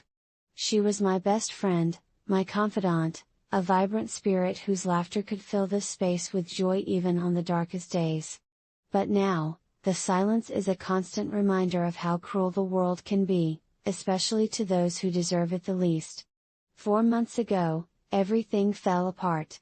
I remember that day vividly, the sun setting in shades of red and orange outside while I was on my way to meet Mia. She was supposed to be waiting for me at her favorite cafe, the one with the mismatched furniture and the best cinnamon rolls in town. But instead, she was inside the emergency room, her face a mask of pain, her spirit dimmed by the betrayal of someone she once called a friend. Enter Jake. Charismatic, intelligent, and charming, he swept into Mia's life like a summer breeze, igniting a spark of happiness that had been absent for too long. But beneath his handsome exterior lurked a darkness that would soon unravel everything. I couldn't see it then, and neither could she. It's funny how the heart can blind you to danger when you crave love and acceptance, isn't it? That day, as I rushed through the sterile hallways of the hospital, my heart pounding with dread, I could never have imagined the extent of Jake's betrayal. Mia lay in that bed, her bright eyes clouded with confusion and pain. The doctors had done their best to explain, but I couldn't process the words. My mind was screaming, how could someone do this? As I stood beside her, holding her hand while she whispered about dreams that now felt so far away, a swell of anger unfurled within me. It was foreign yet familiar, a feeling I hadn't felt since the time I stood up to a bully in middle school. Only this time, the stakes were far higher, and the enemy much closer. I could only think of one thing: Jake had to pay for what he had done. Days turned into weeks, and the pain morphed into a relentless fire that fueled my every waking moment. I knew I had to find a way to make it right, no matter what it took. I wasn't going to seek vengeance in the childish way that we often fantasize about. This was about justice. Legal justice. The kind that cuts deep and leaves scars that last a lifetime. So, here I am, standing at the precipice of a plan that can only bring me closer to the truth. There's a fine line between revenge and justice, and I'm prepared to walk it, no matter the cost. The taste of retribution is bittersweet, but I can already feel the thrill of the chase, Mia's voice, a soft whisper in the back of my mind, urging me to be strong. It's time to unleash the storm that's been brewing within me, and I can't shake the feeling that it's just the beginning. What I'm about to embark on is a journey of emotional turmoil and a quest for retribution that will test not only my resolve but my very soul. The initial shock of Mia's injury dulled over time, but the ache of betrayal grew sharper. Jake had manipulated her, twisted her trust until it snapped under the weight of his lies. He had convinced her, oh so softly, that the world was only ever going to be a beautiful place filled with endless possibilities. But his idea of a beautiful world turned out to be a nightmare, one that involved deceit and betrayal so heinous it ripped through Mia's life like a jagged knife. It was a Monday when Mia finally found the courage to tell me the truth. We were sitting on her bed, the sunlight filtering through the half-closed curtains, casting soft shadows that danced across her face. She had been quiet for a while, her gaze fixed on a spot on the floor as if it held the answers to all her questions. My heart raced as I sensed the weight of her words hanging in the air, thick and suffocating. "I thought he loved me," she said, her voice trembled, breaking into a million pieces. "But he was using me, all along." I could see the flicker of disbelief in her eyes, as though she were still trying to reconcile the love she had felt with the pain of betrayal. "Using you? How? What do you mean?" I asked, every word laced with desperation. The room felt like it was closing in around us, the walls echoing our growing horror. "He wanted my dad's connections," she confessed, her hands trembling. "He needed money for his startup, and I was just an easy target. He thought I wouldn't find out." The tears streamed down her cheeks, each drop a testament to her shattered trust. In that moment, my heart hardened. A primal surge of anger replaced the sorrow. How could someone who once seemed so genuine turn out to be a monster? I felt rage bubbling up inside me, a visceral reaction to this betrayal that had stolen Mia's spirit and threatened to extinguish her light forever. But it wasn't just the betrayal that ignited the fire within me, it was the calculated coldness with which Jake had operated. He had set a trap, one that had ensnared not only Mia but her entire world. She was left to pick up the pieces of her shattered dreams, while he strutted around town as if he were the king of it all. The more I learned, the deeper my anger sank. I discovered that Jake had already begun to weave his deceitful web with others, his charm disarming them just as it had Mia. I felt sick to my stomach knowing that he had moved on, leaving a trail of broken hearts and empty promises in his wake. How many others had he hurt? How many lives had he destroyed with his lies? I spent hours poring over legal documents, researching the murky waters of defamation and personal injury.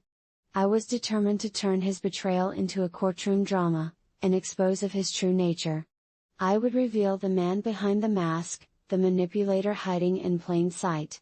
I imagined the moment when he would be called to account for his actions, stripped of his charm, and ordered to face the consequences of his deceit. But with each step forward, the emotional armor I tried to don felt increasingly fragile. What if I couldn't prove his guilt? What if Mia's pain was all for nothing? The specter of doubt loomed large, contrasting with the righteous indignation that coursed through my veins. And then, in the quiet moments of the night, I found myself pacing the dimly lit living room of our childhood home, the familiar shadows growing heavier with each step. I replayed the harrowing details of Mia's situation over and over in my mind, feeling like a helpless bystander in her tragedy. Each time I thought I had a grip on my emotions, another wave of anger threatened to drown me. Then came the day it escalated beyond what I could have imagined. As I sat at my laptop, drafting emails to potential witnesses who could testify about Jake's manipulative nature, my phone buzzed with a notification. I opened Instagram only to be met with a picture of Jake, beaming as he posed with friends at a local bar. The caption read, "Living my best life. #blessed. My heart sank, and it felt like the air had been knocked out of my lungs. The sheer audacity of it all sent my blood boiling. I wanted to scream. How could he carry on as if nothing had happened? How could he flaunt his happiness while Mia suffered in silence? My fingers flew across the keyboard, composing a direct message, but I paused before hitting send. Would it even matter? Would he feel a shred of guilt, or would he just laugh at my rage? The doubt gnawed at me like a persistent rat, and in that moment, I felt utterly isolated. The following week, I attended a support group for victims of emotional abuse, hoping to find solace in shared experiences. As I listened to the stories of others, I felt a strange mixture of empathy and fury. Each story mirrored Mia's to some extent, and I found myself becoming a silent warrior fueled by the pain of others. Yet, when it was my turn to share, I felt the weight of my own experience constricting my throat. I could hardly speak, my voice trembling as I recounted Mia's betrayal and the darkness it had cast over our lives. But as I shared, I caught sight of Jake standing just outside the window, casually leaning against a car, an amused smile plastered across his face. I stumbled over my words, my heart racing as humiliation washed over me. How could he just show up there, watching me like some twisted voyeur? My trust in the support group shattered in that instant. Did they know he was there? Were they judging me? That night, I lay in bed replaying the scene in my mind, feeling more vulnerable than ever. It felt like Jake had not only betrayed Mia but had turned me into a puppet, pulling my strings while I danced to his sadistic tune. The sense of isolation was suffocating, and I began to withdraw from friends who sensed my mounting anger. "You're becoming obsessed," they'd say with concerned frowns. "It's not healthy. You need to let it go." But how could I? Then came the moment that shifted everything into overdrive, the email that would set my plan in motion. I had finally connected with a lawyer who specialized in defamation cases, someone who had a reputation for taking down powerful people. I felt a tingle of hope as I drafted my initial message. I was ready to pursue this, to take it all the way. I pressed send, feeling a rush of adrenaline course through me. But within days of that email, the consequences of my actions bore down harder than I could have imagined. Jake retaliated swiftly. I received a cease and desist letter in the mail, claiming that I was spreading libelous statements about him. It was like a punch to the gut. I had done nothing wrong, and yet I felt the walls closing in around me. His power, his reach was suffocating. For a moment, I felt like I had stepped into a David versus Goliath story, and I was the underdog facing a giant with an arsenal of legal weaponry. As I read the letter, my blood ran cold. It was meticulously worded, each line designed to instill fear, laden with accusations that twisted my intentions into something sinister. The heaviness of it weighed on my chest, and for the first time, I questioned whether I was doing the right thing. Had I just unwittingly unleashed a monster that would claw its way back to me? But then I thought of Mia, of her tear-streaked face in that hospital bed, the worry in her eyes as she shared the details of her heartache. I thought of how much she had lost, how her laughter had been silenced by this man. I thought of the way Jake had tried to snuff out her spirit and how he felt untouchable, operating in the shadows, while her dreams rotted under the weight of his betrayal. The final straw came when I saw Mia again a few days later, this time in her own home. She was trying to put on a brave face, but I could see through her facade. She had started therapy, but it was clear it would take time to heal. As she spoke about her progress, her voice trembled. "I just want to be myself again," she whispered, her eyes glistening with unshed tears. And it hit me like a freight train. I realized in that moment that it wasn't just about revenge, it was about giving Mia her life back. I could feel the weight of my anger morphing into something more profound, a sense of purpose. I glanced around her room, the cheerful decorations a stark contrast to the sadness that enveloped her. I was no longer merely a bystander, I was stepping into the role of an avenger. That night, I couldn't sleep. I found myself awake, pacing the floor as the darkness closed in around me. Each step was a drumbeat, matching the rhythm of my racing heart. The letters, threats, and consequences swirled in my mind, but they no longer terrified me.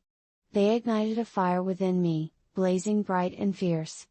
I sat at my desk, grabbing a pen and paper, scribbling down plans for evidence collection, strategic conversations to have, and potential allies I could reach out to. My mind raced with possibilities, and the fear that had taken root began to dissolve, replaced with the intoxicating thrill of taking back control. I mapped out a timeline, drawing connections between Jake's prior partnerships, discovering a host of people he had duped before Mia, others who might be willing to join me in this fight. I became a detective in my own right, gathering information as if I were piecing together a puzzle that had been scattered across the floor. I remember standing in front of the bathroom mirror, staring into my own eyes, and feeling an odd mix of fear and exhilaration. I was no longer just a brother looking for justice, I was becoming a force to be reckoned with. "You can do this," I whispered to myself. "You will do this." The moment solidified my resolve. I wasn't just doing this for Mia, I was doing it for every person Jake had ever hurt. I was going to ensure that he would no longer be able to slide through life unscathed, protected by his charm and wealth. The time had come to expose him, to strip away the facade he wore like armor. As I walked back into the living room, filled with the echoes of memories, I felt a sense of purpose settle in my gut. The plan began to take shape, intricately woven like a tapestry of revenge, justice, and hope. It would be executed with precision and patience, each step designed to slowly but surely unravel Jake's web of lies. Revenge plan. Step by step I would start by collecting every piece of evidence I could find that showcased Jake's manipulative behavior. I created a timeline, marking key events when Mia had mentioned his questionable actions. I began to reach out to mutual friends and acquaintances, people who might have witnessed Jake's behavior or heard whispers of his deceit.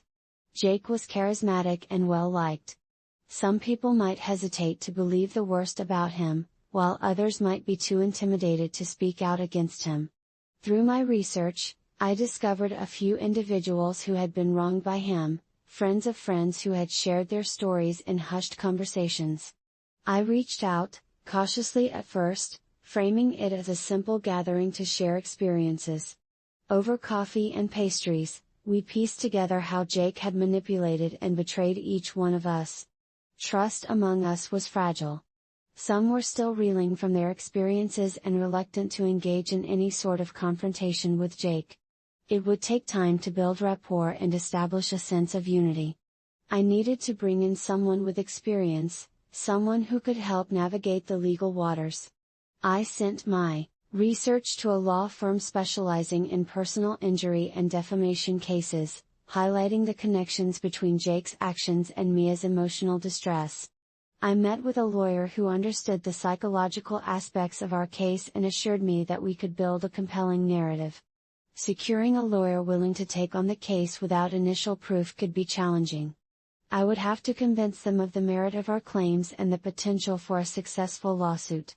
I began to keep meticulous records, email exchanges, text messages, and social media posts that could prove Jake's manipulations. I even created a shared Google Drive with the coalition's evidence, where each member could upload their findings securely. Every little piece of information gathered would contribute to building a stronger case against him. Jake could easily delete his messages or deny them. The ephemeral nature of digital communication posed a significant challenge, but I would ensure that everything was backed up and saved. As I gathered more dirt on Jake, I started crafting a narrative that would expose him without directly implicating myself initially. I began posting subtle hints on social media, anonymously at first, about someone who pretends to be perfect but is far from it. This would pique curiosity and potentially get people talking about Jake without naming him. The risk of Jake discovering my plans was high. If he caught wind of my intentions too early, he could retaliate, pulling strings to manipulate the narrative in his favor. Once I felt confident with evidence and coalition support, I orchestrated an encounter where I would confront Jake, with witnesses present. I rented a small room at a cafe under the guise of organizing a reunion for friends. As people arrived, I made sure to invite those who had shared their stories. Once Jake walked in, I planned to present the evidence in front of the assembled group, the air thick with tension and anticipation. The day had arrived. I could barely contain the adrenaline pulsing through my veins as I stood in the back of the cafe, watching the door. Friends had gathered, some curious, others eager to support. They didn't know the details yet, but they would soon witness the unfolding of a dramatic confrontation that would pierce the very heart of deceit. When Jake finally strolled in, radiating his usual charm, he seemed oblivious to the storm brewing beneath the surface. His smile was infectious, a mask that betrayed nothing of the darkness lurking within. I clenched my fists, the mere sight of him making my stomach churn.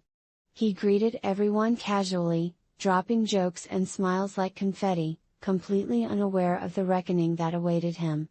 As the group settled, I caught Mia's anxious gaze across the room.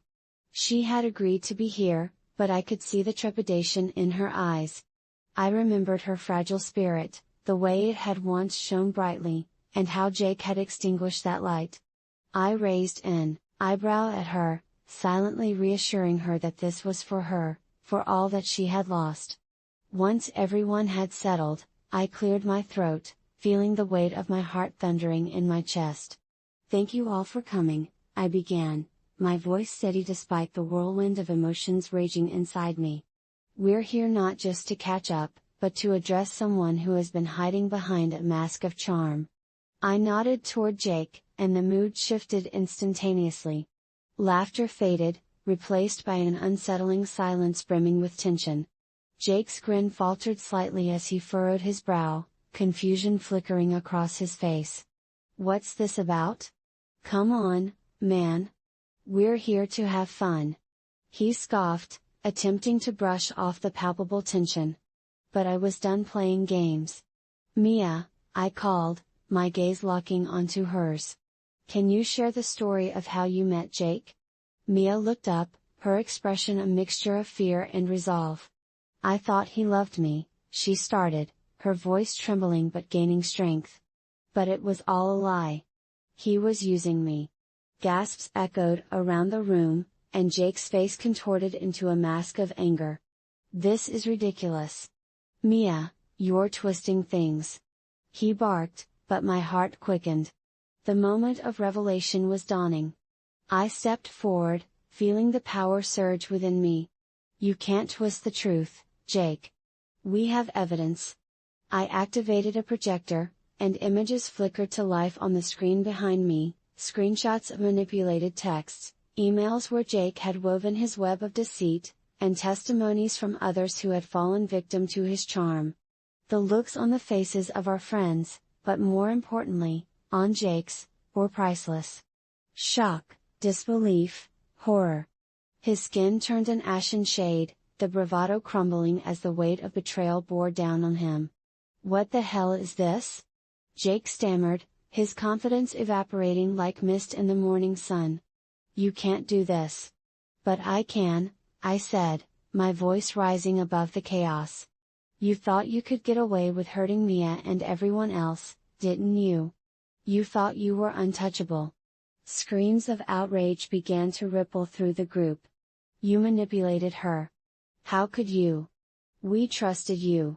With each accusation, Jake's composure cracked further, revealing the confrontation unraveled like a live wire, sparking chaos in the cafe as people shouted over one another, incredulous at Jake's twisted manipulation. His facade crumbled, revealing the coward he had always been beneath the polished veneer. I stood there, adrenaline coursing through me, my heart pounding like a drum as I watched the truth finally claw its way to the surface. As Jake attempted to defend himself, stammering excuses that fell flat against the weight of the evidence, I felt the room shift. The cacophony of voices reached a fever pitch, friends who had once admired him were now echoing their disgust. I could see Mia in the corner of my vision, her face both pale and fierce, the pain of her betrayal reflected in the storm of emotion swirling around us. This was it, this was the reckoning. The moment we had all awaited, where Jake would no longer be able to hide behind his charm or manipulate the narrative to his advantage. And yet, in the midst of this victory, a chilling realization set in. Once the storm quieted, Jake's face twisted in rage, revealing the raw, unfiltered emotion that had been buried beneath his charm for so long. "You'll regret this," he spat, his voice low and menacing. "I have connections, and I'll destroy you." For a fleeting moment, anxiety washed over me. I looked around the room, seeing eyes filled with concern, but also a newfound resolve. They were with us now, united against a common enemy.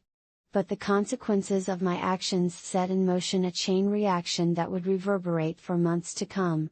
Jake did, in fact, use his connections to retaliate.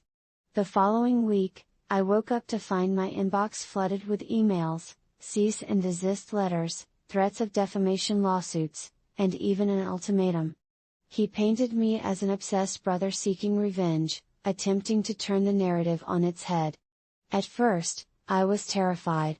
I hadn't expected him to go on the offensive. I spent sleepless nights worrying about the implications for Mia and our friends. Would this spiral out of control? Would he drag everyone down with him in his pursuit of vengeance? But I had gathered my coalition, and they were ready for a fight. We pooled our resources and hired the attorney I had met earlier, one who specialized in defamation and had a reputation for taking down powerful people. With every bit of evidence we collected, our case grew stronger, and we became a force that he couldn't easily dismiss. As the court date approached, I found a sense of calm amidst the chaos. I was no longer merely a brother seeking revenge for his sister. I had transformed into an advocate for all those who had been wronged by Jake, a voice for the silenced, a champion for the truth. With each passing day, I felt like I was shedding my own fears, emerging as a warrior ready to battle the darkness that had engulfed Mia's life. But the emotional toll was immense. Between court preparations, the whispers of gossip, and the pressure of scrutiny from friends and family, I began to feel the burden of it all. Mia was navigating her own healing, and I felt helpless as I watched her wrestle with the fear and anxiety that still haunted her. Even though we were fighting back, she struggled with her self-worth, often questioning why this had happened to her and how one person could hold so much power over her happiness. One night, after another exhausting day in court, I found us sitting in silence, Mia curled up in a blanket on the couch, and me. You know, they say that when a relationship crumbles, it's like watching a slow-motion train wreck. You stand there, helpless, unable to intervene. I remember the day everything changed, the moment I became a shadow of the woman I used to be. It was an ordinary Wednesday afternoon, sunlight streamed through the slats of the blinds, casting jagged lines across our living room floor. I could hear the faint hum of traffic outside, the distant laughter of children playing in the street, blissfully unaware of the storm brewing inside my own home. His name is Jake. I can't say it without a bitter taste in my mouth, like I've swallowed a mouthful of ash. He was everything I thought I wanted. Charming, ambitious, with the kind of smile that could light up the darkest corners of my mind. I was drawn to him like a moth to a flame, but, as it turns out, flames burn, and he was a fire that consumed everything in its path. The first few months were a whirlwind of romance. Candlelit dinners, spontaneous road trips, promises whispered under the stars. But it wasn't long before the shine began to fade, revealing the jagged edges of his personality. I should have seen the signs, the way his laughter could morph into anger in the blink of an eye, how he often blamed others for his shortcomings, especially when it came to me. It began with little jabs, a slight criticism here, a dismissive comment there. I laughed them off, convincing myself that he was just passionate, that he cared deeply. But then the cracks widened, and I found myself tiptoeing around his moods, like a soldier navigating a minefield. And then came the betrayal, the moment that shattered whatever illusion of safety I had left. I'll never forget the gut-wrenching feeling of checking his phone, my heart pounding like a war drum. I wasn't the type to snoop. Trust had always been the foundation of our relationship. But there it was, a name, a message, an intimate conversation that shattered the fragile remnants of my heart. Jessica. That name echoed in my mind like a death knell, piercing through the layers of denial I had wrapped around myself. I confronted him, my voice trembling, my hands shaking. His face twisted in a mask of feigned innocence, and I could see it, the flicker of amusement in his eyes, as if I were a child caught in a game I didn't even know we were playing. The argument escalated, and I felt the familiar sting of his words, dripping with condescension and disdain. "You're lucky to have me," he spat, "no one else would put up with your drama." That was the moment I realized, I was not just a victim of infidelity, I was ensnared in an abusive cycle that left me gasping for air. What's worse, I had become a stranger to myself, a mere reflection in the mirror, unable to recognize the woman staring back. But amidst the despair, something ignited in me, a flicker of defiance that was all too familiar. You see, this story is not just about a love lost, it's about the awakening of a fierce spirit that refuses to be crushed. I won't reveal everything just yet, there are darker layers to this tale, and trust me, you'll want to hear them. But know this, revenge is a dish best served cold, and I was ready to make it a feast. The days following the confrontation with Jake felt like a chaotic whirlwind, each moment dragging me deeper into an abyss of confusion and heartbreak. I still replayed that day in my mind, a broken record of his mocking laughter, and the way he had twisted my feelings into knots I couldn't untangle. I remember pacing the small apartment we had shared, the walls closing in around me as I tried to comprehend what had happened. How could he do this to me? Was I so blind? The nagging questions clawed at my insides, tearing away at the remnants of my self-worth. I was thrust into a reality where love morphed into betrayal, where the man I had cherished became a specter of deceit. "You're lucky to have me," he had said, and those words echoed into the depths of my soul, a poison that seeped into my thoughts. I found myself caught in a sick cycle of disbelief. I would wake up each morning, momentarily free from the weight of betrayal, only to remember the messages I had seen, her flirty texts, the way they spoke about me in hushed tones, as if I was an afterthought in a story they were both writing. I started to document everything. I was the detective in my own tragic love story, piecing together clues that painted a picture I was both desperate to understand and terrified to believe. I discovered more, photos of them at coffee shops, arms draped around each other, smiles that could rival the fake ones Jake had given me in the good days. How had I not noticed how his phone buzzed more often when he was around her? Or how his laughter was more genuine with her than it ever was with me? Those realizations cut like a knife, each one another wound I had to carry. I remember sitting on the bathroom floor, tears streaming down my cheeks as I clutched my phone, the screen illuminated with evidence of my own heartbreak. I found myself returning to that same spot on the floor, day after day, feeling more like a prisoner in my own life. The flashes of anger were new to me, anger at him, at her, but mostly at myself for allowing it to happen. I would stare at my reflection in the bathroom mirror, searching for the woman I used to be, the one who laughed easily and danced freely without a ghost of betrayal lurking behind her.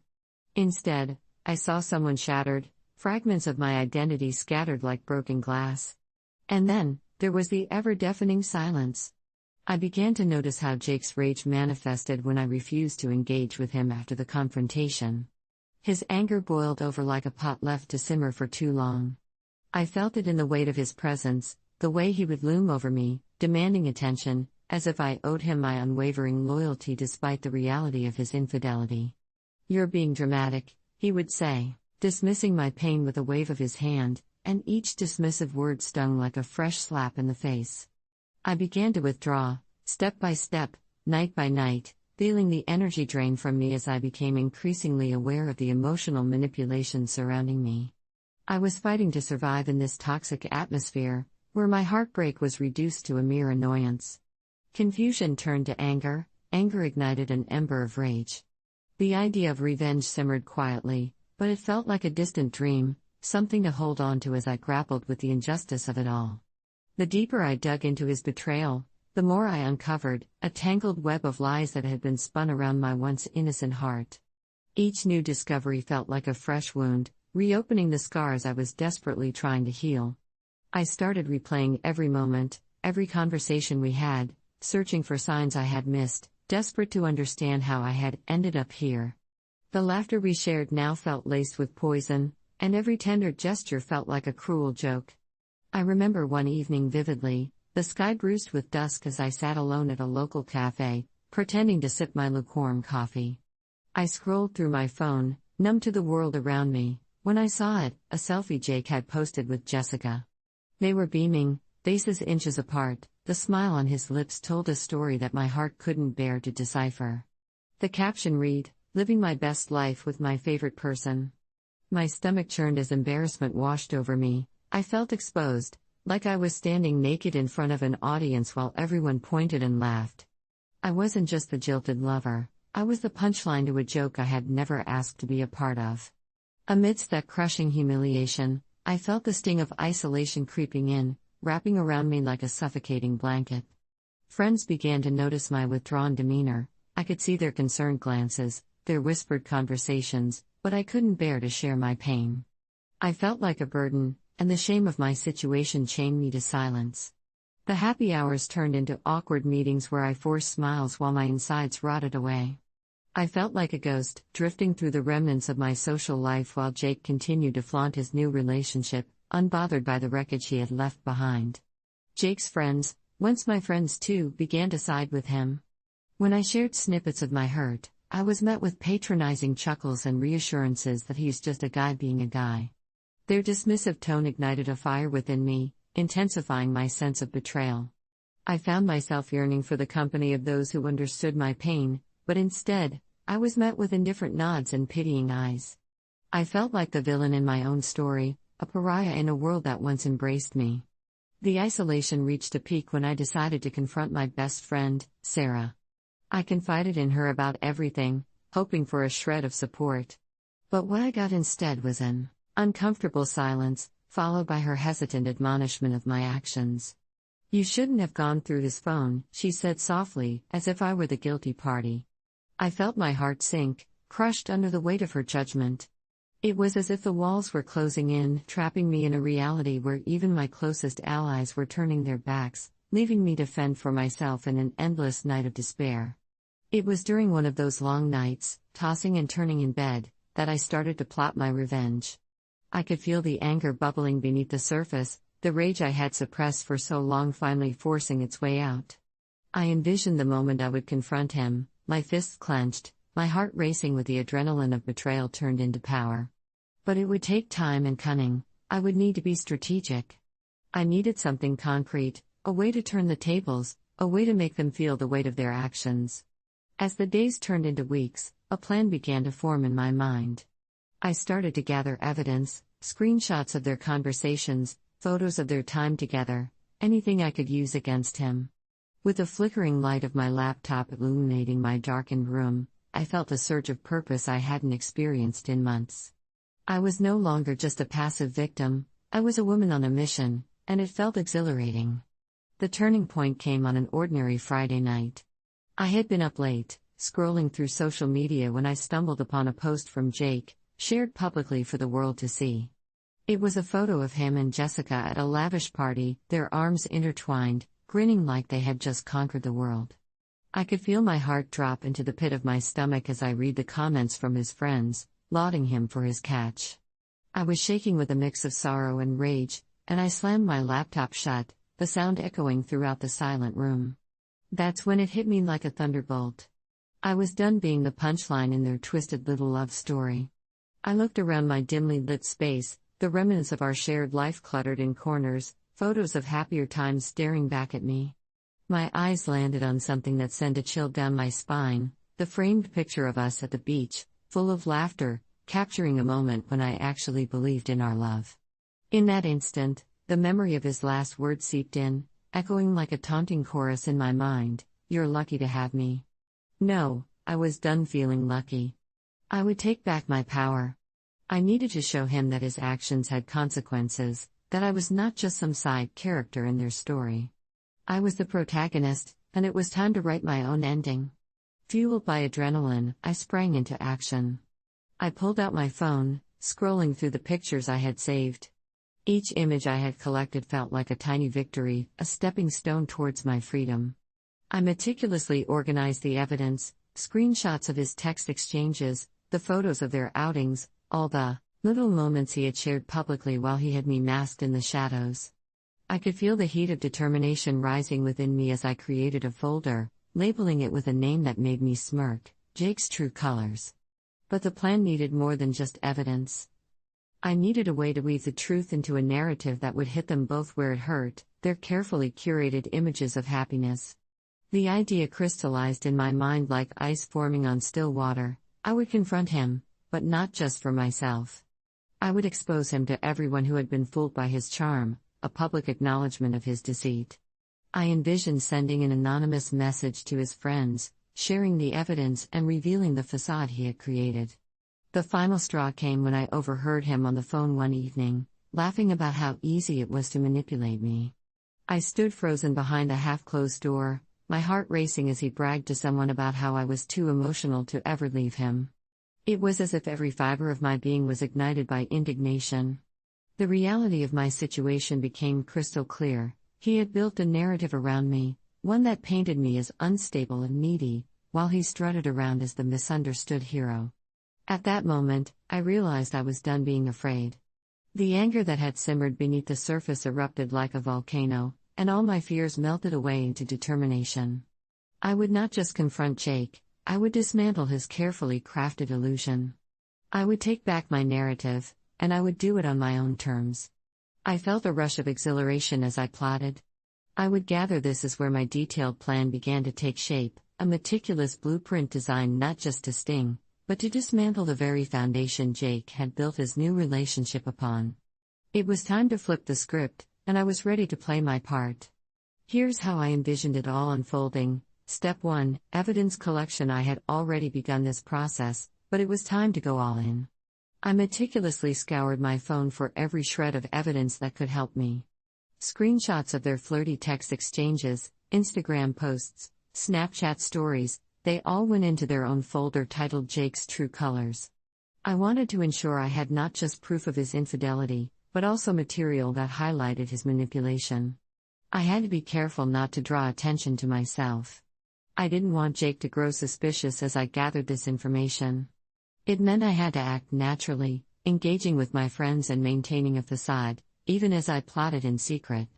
Step 2, Assemble my team. I needed allies who understood my plight and could help me execute my plan. I reached out to 2 close friends, Mia and Alex, people who had witnessed the unraveling of my relationship firsthand. Over coffee, I laid out my plan, showing them the evidence I had amassed. Their shock quickly transformed into support, and I could see the fire igniting within them too. Would they be willing to risk their friendship with Jake? I feared they might hesitate, wrestling with loyalties. But when I recounted the ways he had dismissed my pain and manipulated our circle, they were ready to back me up. Step 3, the social media setup. At this stage, I knew that the best way to expose Jake was through social media, his playground. I created a fake account using an alias that was just plausible enough to be believed. Armed with my collection of damning evidence, I began crafting a series of messages that would strategically unveil the truth to his friends. The messages would be timed to hit right when they were active, utilizing a mix of screenshots and personal anecdotes about my relationship with Jake. "Hey, I thought you all should know what your friend has been up to." I could almost hear his heart dropping when he realized it would be impossible to silence me. There was a risk of being unmasked. If Jake or Jessica managed to trace the account back to me, my entire plan could blow up in my face. I had to be cautious, carefully curating my posts and keeping my anonymity intact. Step 4, the confrontation. The next phase was the nerve-wracking confrontation. I decided I would wait for the weekend when he would be out with friends, soaking in the glow of his new relationship. I planned to show up at a bar where they often hung out, armed with my evidence, ready to unveil the truth not just to him, but to a crowd of people who had been deceived. When the moment came, I would create a commotion, drawing attention to myself. I envisioned Jake's face when he saw me, the disbelief washing over him as I pulled out my phone, displaying the incriminating screenshots of his exchanges with Jessica. "Is this who you wanted to be?" I would demand, my voice steady despite the tremor of rage bubbling within me. "This is who you really are." There was a chance he wouldn't react as I hoped. He might try to downplay my accusations or spin the narrative to make me look crazy. I had to prepare myself for every possible outcome, ensuring I could maintain control over the situation. Climax, the execution of revenge. The night arrived, thick with tension. I slipped into a black dress that hugged my figure, a symbol of my regained confidence. I took a deep breath, ensuring my phone was tucked away, screenshots ready to unleash. The dim lights of the bar flickered above me as I scanned the room, my heart pounding like a drum in my chest.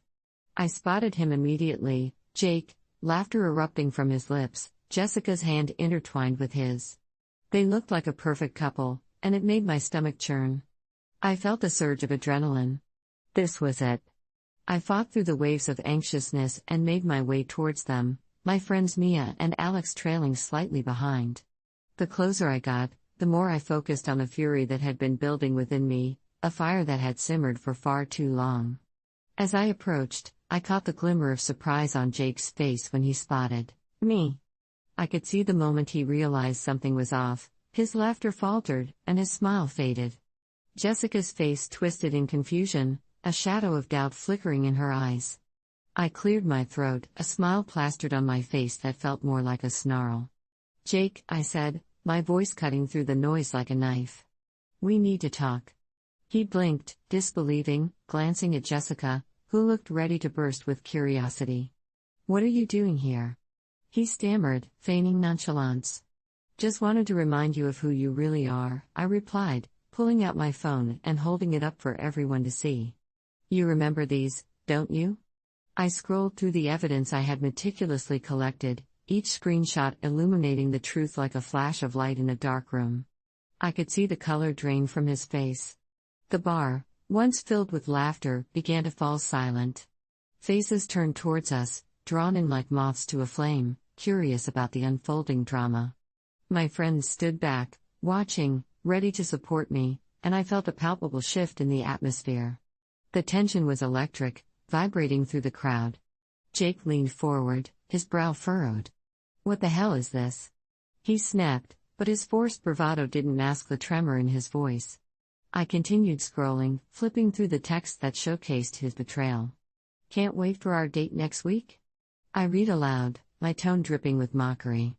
"Or how about, you make me feel alive like she never could." Sound familiar? Each word was a dagger, aimed not just at him but at the facade he had created. Gasps echoed around me, and I felt the weight of all those eyes on us, every eager listener drawn deeper into the chaos unfolding before them. I could see the confusion on Jessica's face morphing into anger, her trust unraveling with every word I spoke. "Look," Jake began, his voice rising in an attempt to regain control, "this is just a misunderstanding." "Is it?" I shot back, my anger boiling over. "You think I'm the petty ex here? You've had me living in shadows while you paraded this lie around. You think I wouldn't find out?" My heart raced, but I pressed on, throwing every ounce of anguish I had bottled up back at him. "You're not just a liar, Jake. You're a coward." His face contorted, the anger within him flaring. The cacophony of shock and whispers erupted in the bar as I laid bare the truth, each revelation striking Jake like a tidal wave. The discomfort on his face was palpable, shifting from anger to bewilderment as he struggled to regain control of the narrative. I could see Jessica's eyes darting between us, the spark of doubt igniting her trust in him, and part of me relished the moment. The truth was a weapon, and I wielded it like a sword, cutting through the lies he had spun around us all. As the crowd began to murmur, I felt a sense of liberation washing over me, the years of fear and manipulation melting away like ice in the sun. The weight of my heartbreak felt lighter, replaced by the exhilarating rush of reclaiming my story. But in that moment of triumph, a dark realization pierced through the veil of my victory. The fallout wouldn't just affect him, it would ripple through our shared lives, dissecting friendships and revealing hidden loyalties. In the days that followed, the consequences began to unfold. Jake's rage erupted like a volcano, spewing venomous threats and desperate attempts to frame me as the instigator. "You're crazy. This is a false narrative," he shouted at me in a public confrontation the day after the bar incident, his face twisted in fury. But I stood my ground, my heart steady in the face of his wrath. I had unveiled his mask, I wouldn't let him put it back on. However, the reality began to shift like sand beneath my feet. Friends I thought were loyal started to distance themselves. Some unfollowed me on social media, while others sent me half-hearted messages asking for peace. It felt as though a rift had formed, a chasm that widened every time I heard laughter echoing from the group I had once felt a part of. Jake's influence was potent, he had filled their ears with his version of the narrative, a twisted tale that painted me as the villain in this saga. As I sat alone at home one evening, scrolling through the memories that lingered on my phone, I felt the shadows of isolation creep in again. The heavy cloak of loneliness wrapped around me, thicker than before. I had sought revenge, but now I was grappling with the emotional wreckage left in its wake. I found myself staring at the framed picture of us once again. The irony of it all didn't escape me. It was a reminder of who I had been, a woman that felt whole, loved, and cherished. The woman who was now an outcast. Surprisingly, It was during this time of solitude that I began to piece together what closure truly meant for me. Revenge had felt intoxicating, but it didn't fill the void of betrayal or mend the friendships that had splintered. I realized I didn't need to hold on to resentment, I could let it go.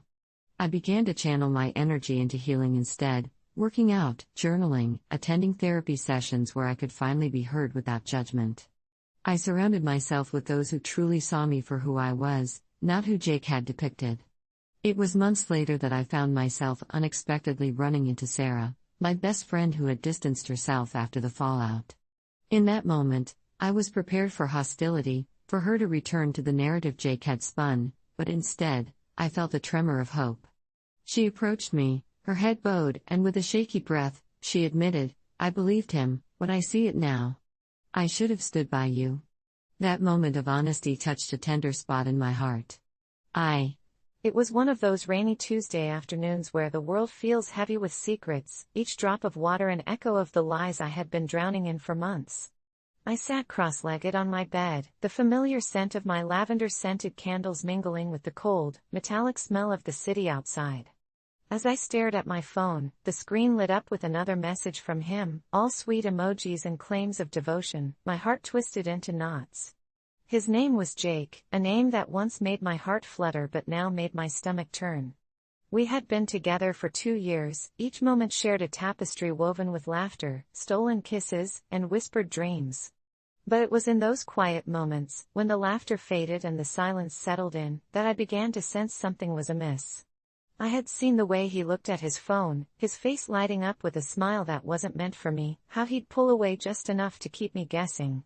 My gut told me what my heart refused to acknowledge: Jake was cheating. My best friend, Sarah, had been the first to plant that seed of doubt in my mind, her voice laced with concern as she recounted her own experiences of betrayal. "Trust your instincts, don't ignore the signs," she implored. Her words echoed in my mind like a haunting melody, growing louder as days turned into weeks. I had wanted to confront him, to demand answers, but fear held me captive like a prisoner in my own heart. What if I was wrong? The thought of losing him terrified me beyond belief. And so, I chose a different path, one lined with cunning and strategy. If he wanted to play a game of deception, I would become the master player. I could feel the adrenaline coursing through my veins as I hatched my plan, a sickening mix of dread and determination swelling inside me like a storm ready to burst. I set out to create a series of fake dates, carefully staged encounters that would unravel the threads of his lies, revealing the truth hidden beneath his charming facade. In those moments of plotting, the world around me blurred, the raindrops outside mirroring the tumult within. I had become a puppet master, fingers poised over strings of deceit, ready to pull them taut. My heart raced at the thought of each carefully orchestrated scenario, the impending satisfaction of seeing his world turn upside down. No longer would I be the one left in the shadows, waiting for scraps of affection. I was ready to expose his betrayal, no matter the cost. But as I prepared to take those first steps into my dark plan, I couldn't shake the nagging feeling that revenge carries its own price, one I wasn't sure I was ready to pay. The days leading up to that fateful moment were torturous, each one dragging on like a slow, suffocating embrace. I had set the stage for Jake's downfall, but with every tick of the clock, a part of me faltered. Doubt crept in like an unwelcome intruder, gnawing at my resolve. Was I really ready for this? Yet there was a moment, a single interaction, that cemented my decision. It was a Saturday evening when he'd invited me to his place, his voice wrapping around me like a warm blanket. We had spent most of the day laughing, our playful banter flowing easily, but lurking beneath the surface was an unease I couldn't shake off.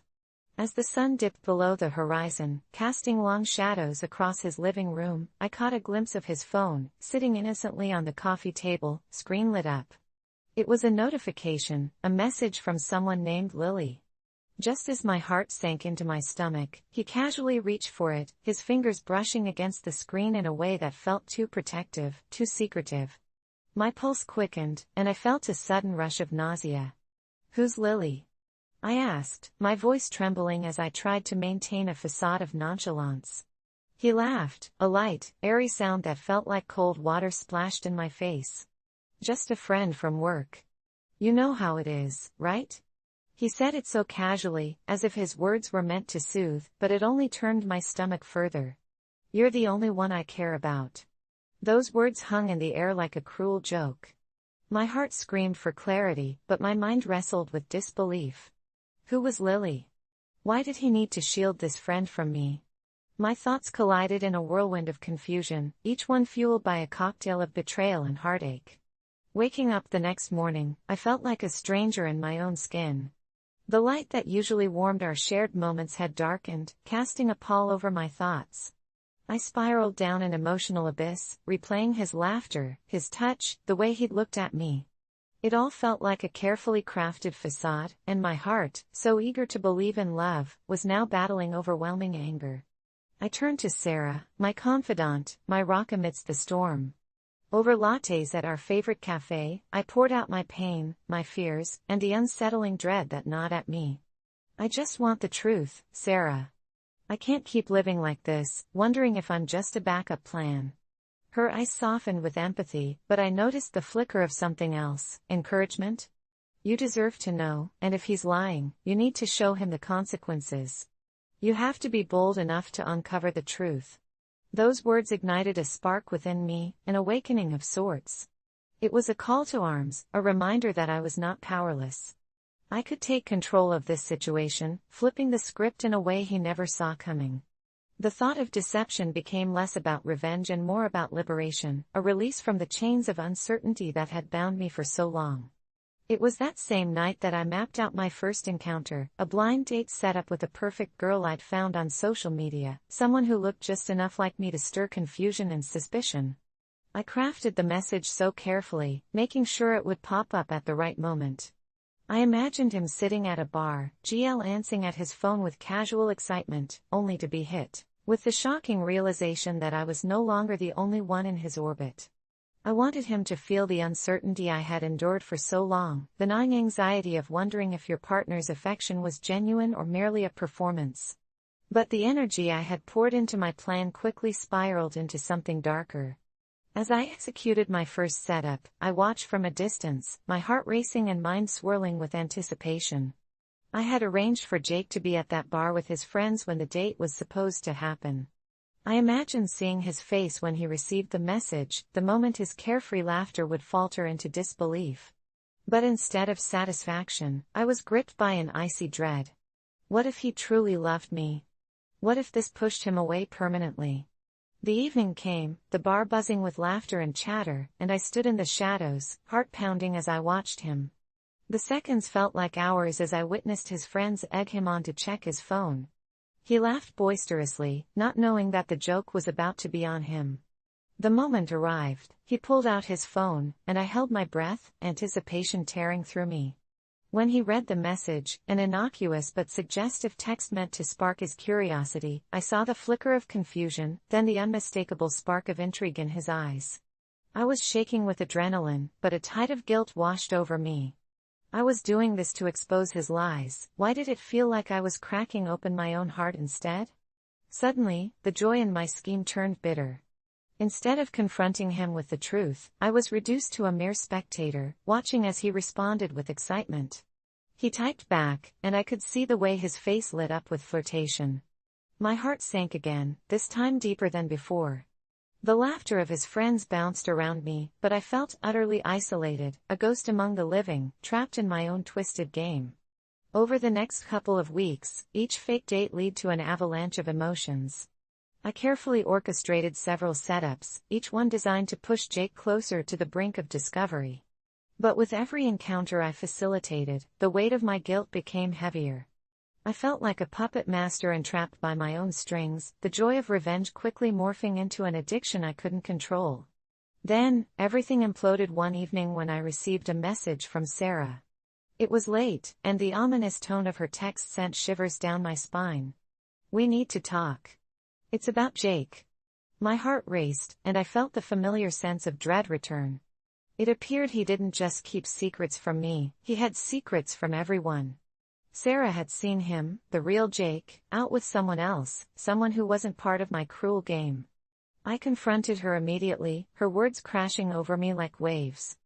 He was with that girl, Lily, she exclaimed, her eyes wide with disbelief. I thought I was imagining things, but I saw them together at the new Italian place. They looked close. It felt like the ground had been ripped out from under me. The very foundation of my revenge was now a foundation of lies. I had become so lost in orchestrating his downfall that I had overlooked the truth, the very thing I sought to uncover. I had unwittingly turned into a mirror of the deceit I loathed. The next day was a blur of heartache and anger. How could I have thought this would make me feel better? I could barely breathe as I sat in my car, parked just a few blocks away from Jake's apartment, the weight of my phone crushing against my palm. The shrill ring of Sarah's voice replayed in my head, amplifying the chaos inside me as I tried to comprehend what she had just shared. He was with that girl, Lily. Echoed like a warning bell, and in that moment, everything shifted. The carefully woven web of my revenge, once feeling like justice, now tangled into a choking net around my own heart. I stared blankly at the screen, the glow illuminating the contours of my face, which felt increasingly like a stranger. I had believed I was in control, but now I realized I had become a participant in an emotional game I never wanted to play. I had set up my fake dates as a preemptive strike against betrayal, yet in doing so, I'd only mirrored Jake's own deceit. My mind raced back to the countless hours spent crafting messages, picking names, and conjuring fake personas. I had taken pleasure in imagining his face when he realized what was happening, but now all I could picture was the hurt I was inflicting. What would a part of me become if I went through with this? With bated breath, I pulled up my messages, scrolling through the fake conversations I had orchestrated, the excitement of each date now tinged with an unsettling bitterness. As I contemplated deleting the whole charade, my heart thundered in my chest, a symphony of doubt and fear playing in perfect discord. What would happen if I pulled back now? Would he slide further into the arms of that Lily, creating an even deeper rift between us? Then it hit me like a punch to the gut. I was losing sight of the real betrayal, the truth. I had wanted to expose him, to drag his lies into the light, but I had become ensnared in my own duplicity. I was no better than the man I was trying to dethrone. I had made myself a villain in my own story, and it was suffocating. My hands trembled as I gripped the steering wheel. In that moment of clarity that cut through the fog of anger and betrayal, I realized I needed to confront him, not with a trap or a scheme, but with honesty. I pictured his face, the easy grin that had once brightened my world, and the laughter that felt so distant now. I missed him, the real him, and the idea that I was willing to destroy that made my stomach churn. But before I could convince myself of this new path, I glanced down and saw a notification on my phone, a message from Jake. My breath hitched. Did he know? Was this the moment everything would unravel? I swiped to open the message, my heart racing, only to find it was a simple, innocuous text. Hey babe, can we talk later? I need to clear some things up. The words sat heavily in the air, and suddenly, I was gripped by a chilling sense of urgency, a fear that perhaps he was about to confess something that would shatter my already fragile heart. I bit my lip hard enough to taste blood, the sweet irony of that familiar pain racing through me. Was this the moment I had been waiting for, or was it the prelude to a deeper betrayal? That suffocating feeling returned as I processed everything. I had orchestrated layers of deception, but I realized I was the one trapped. My fingers hovered over my phone, torn between fear and resolve. Did I want to continue? As I sat in my car, the chaos of conflicting emotions swirling in my mind, I resolved to move forward. I had initially set out to expose Jake's betrayals, but now I felt a new clarity forming around my original intentions. I was done being the one bewildered by uncertainty. I would execute my revenge, not to destroy him, but to reclaim my own sense of agency and clarity. With determination hardened by the fear of losing myself in my own deceptions, I sketched out a clever plan to stage one final fake date that would lay bare Jake's true character, while simultaneously showing him the consequences of his actions. This time, I would not just sit back and observe, I would be the architect of my own empowerment. Step 1. Develop the setup. I had already established a few dates that I had set up, each one designed to elicit a reaction from Jake, but this would be the grand finale. I decided to recruit an accomplice, someone who could play the part of the supposed new girlfriend convincingly. That's when I thought of Mia, a mutual friend who had a flair for drama and an understanding of my situation. I reached out to her, explaining everything in detail, and to my relief, she was eager to help. Step 2, craft the illusion. Mia and I brainstormed a backstory. She would create a social media profile, a cute, outgoing girl named Sophie who just moved to the city and was looking for someone to show her around. Together, we crafted a series of flirty messages, peppered with laughter and shared interests, that would lead Jake to believe that he had stumbled into something exciting and new. I even had Mia send Jake a picture of herself in a cute cafe, casually mentioning how much she liked the same coffee he loved. The more familiar she seemed, the more real it would feel to him. Step 3, set the date. We agreed on a public place for the encounter. A trendy bar downtown, where Jake and his friends often hung out. I wanted him to see for himself what it felt like to be on the other side of the equation. Mia sent Jake a message inviting him out for drinks, and to my quiet satisfaction, his excitement was palpable. It was as if I could feel his eagerness through the screen. Step 4, the reveal. On the night of the setup, Jake strolled into the bar with his usual bravado, dressed in his casual best, and I quietly positioned myself at a table across the room. My heart raced, not with revenge but with anxiety. What if he didn't take the bait? What if he just brushed it off? My palms were sweaty as I watched him scan the room for this Sophie character, clearly intrigued by the mystery. Mia arrived shortly thereafter, the perfect picture of brightness and charm. She smiled at Jake, and I could see the initial spark of attraction flicker in his eyes. They exchanged pleasantries and began to chat, and with each minute that passed, I felt a mixture of satisfaction and dread. This was the moment he would realize the weight of his actions. Step 5, the confrontation. As the evening wore on, I had orchestrated an unexpected twist. I had confided in another friend, Tom, about my plan, and he agreed to drop by the bar to casually check in on me.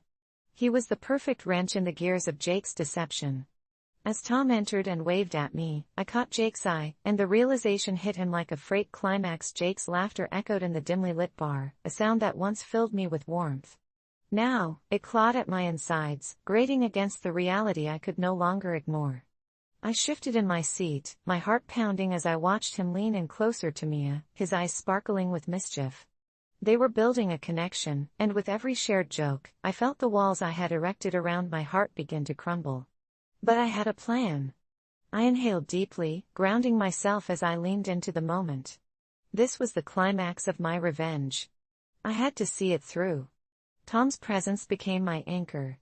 He approached our table, and I could see Jake's gaze shift. The realization dawned. He knew Tom, and as he pieced together our connection, the smile on his face faltered. The air in the bar felt electric, charged with unsaid words and raw emotions. "Hey, I didn't know you were here," Tom said, his tone casual, but his eyes scanning the situation with sharp precision. Mia took the cue and introduced herself, but Jake's expression was a mask of confusion. "Wait, you know her?" He directed the question at Tom, his voice edged with uncertainty. "Yeah, we go way back," Tom replied smoothly, giving me a quick glance as if to say, "Are you ready for this?" Time slowed. I leaned forward, my pulse racing, heart thrumming in my ears like a war drum. I could see the gears turning in Jake's mind, the realization of something slipping out of his grasp. He was on the precipice of understanding. I could feel it. Suddenly, I stood up, my decision igniting my veins with fury and clarity. "Jake, we need to talk."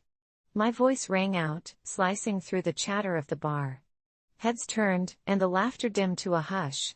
Jake's jaw tightened as he faced me, surprise morphing into wariness. "What are you doing here?" he asked, a hint of impatience lacing his words. It was a question brimming with pretense, a thin veil over the truth that lingered just beneath the surface. "Is that so?" I shot back, locking my gaze onto his, daring him to look away.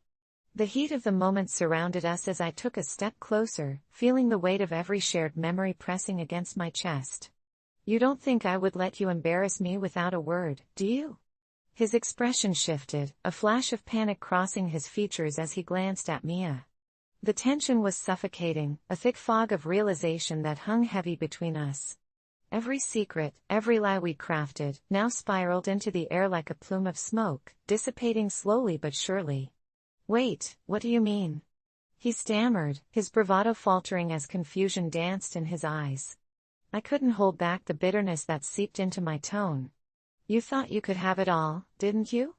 While I was sitting at home, wondering if you were actually mine? This is your chance to come clean, Jake. Because if you think you can just waltz away from this with a pretty smile while I'm left in the dark, you're mistaken." Mia caught on, and without skipping a beat, she added, "You're right, Jake. We were just talking about how little we know about you." Her voice dripped with false innocence, a light-hearted jab that cut deeper than any knife. Jake's expression shifted from confusion to panic, his eyes darting back and forth between Mia and me as if we were two predators ready to pounce. Denial flickered across his features like a candle caught in a gust of wind. "This is ridiculous," he said, but the tremor in his voice betrayed him. "Ridiculous? You're the one who's been playing games." I felt a surge of power in speaking my truth, exposure transforming the weight of my anguish into something more bearable. "You've been caught between your lies and my reality. Did you think I wouldn't find out? Or did you think I wouldn't care?" The atmosphere in the bar had thickened, whispers floated around us like a fog, all eyes riveted to our confrontation. Time seemed suspended in that moment, and a sensory overload washed over me, the faint clinking of glasses, the vibrant laughter of strangers, and the palpable tension that hung between us like a storm cloud waiting to burst. I stood firm, my heartbeat steadying as I glared at him, determined not to let his bravado rattle me. "You've made your choice, Jake. While you enjoyed flirting with your little friends, I was building a life we could have shared. Did you think I wouldn't find the truth? Or that I wouldn't take matters into my own hands?" His facade cracked, and I could see the real Jake, the frightened boy who didn't know how to face the consequences of his actions. I had expected anger, but all I saw was a mask slipping away, revealing a vulnerability he had hid beneath layers of charm and deception. I didn't mean for it to get this far," he stammered, his bravado fading like a whisper. "And what exactly did you mean?" I pressed. "Was it just another game too, you? Another opportunity to play both sides?" My voice was sharp, each word slicing through the remnants of the love I thought we shared. "I set up those dates to expose you, but I ended up exposing myself, to the truth about who you really are." He opened his mouth to respond, but the silence between us felt heavy, laced with the aching realization that whatever shred of sincerity he may have had was crumbling. "I didn't want to hurt you," he finally replied, the desperation creeping back into his voice. "Too late for that," I shot back, the passion igniting a fire within me as the room began to buzz with the resonating energy of the revelation. I could sense the weight of other people's attention, their curiosity heightened by the unfolding drama. The emotional stakes had risen, and I felt strangely liberated, like a bird breaking free from its cage. With a final, piercing gaze, I turned away from him, my heart racing as I walked away. I didn't need to hear any more excuses or half-hearted apologies. The truth was laid bare, and I had done what I set out to do. There would be no reversal of roles this time. I was reclaiming my dignity. As I stepped outside the bar, the cool night air hit me like a bomb, washing away the remnants of my turmoil. I savored the sensation of the rain slowly beginning to fall, each drop mingling with my tears, creating a cathartic release.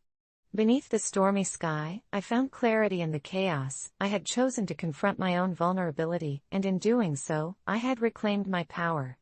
In the days that followed, Jake's reactions were a cocktail of fragmented apologies and attempts to reconcile, but there was no going back. I remained steadfast in my decision. Hey there, my name is Joanna. I'm a 32-year-old marketing professional living in a cozy little suburban neighborhood that's supposed to be a peaceful haven, you know? The kind of place where you wave to your neighbors and have block parties in the summer. But let me tell you, peace is a fragile facade, easily shattered by a single obnoxious act. It all began on a crisp October evening, just as the leaves were turning shades of fiery red and orange. I had just returned from a long day at work, exhausted and looking forward to curling up on my couch with a cup of chamomile tea and a good book. But as I pulled into my driveway, my heart sank. There it was, Kyle. My neighbor, a self-proclaimed car enthusiast, had parked his monstrous lifted truck right next to my petite sedan. His truck was a behemoth, towering over my car like a hulking giant.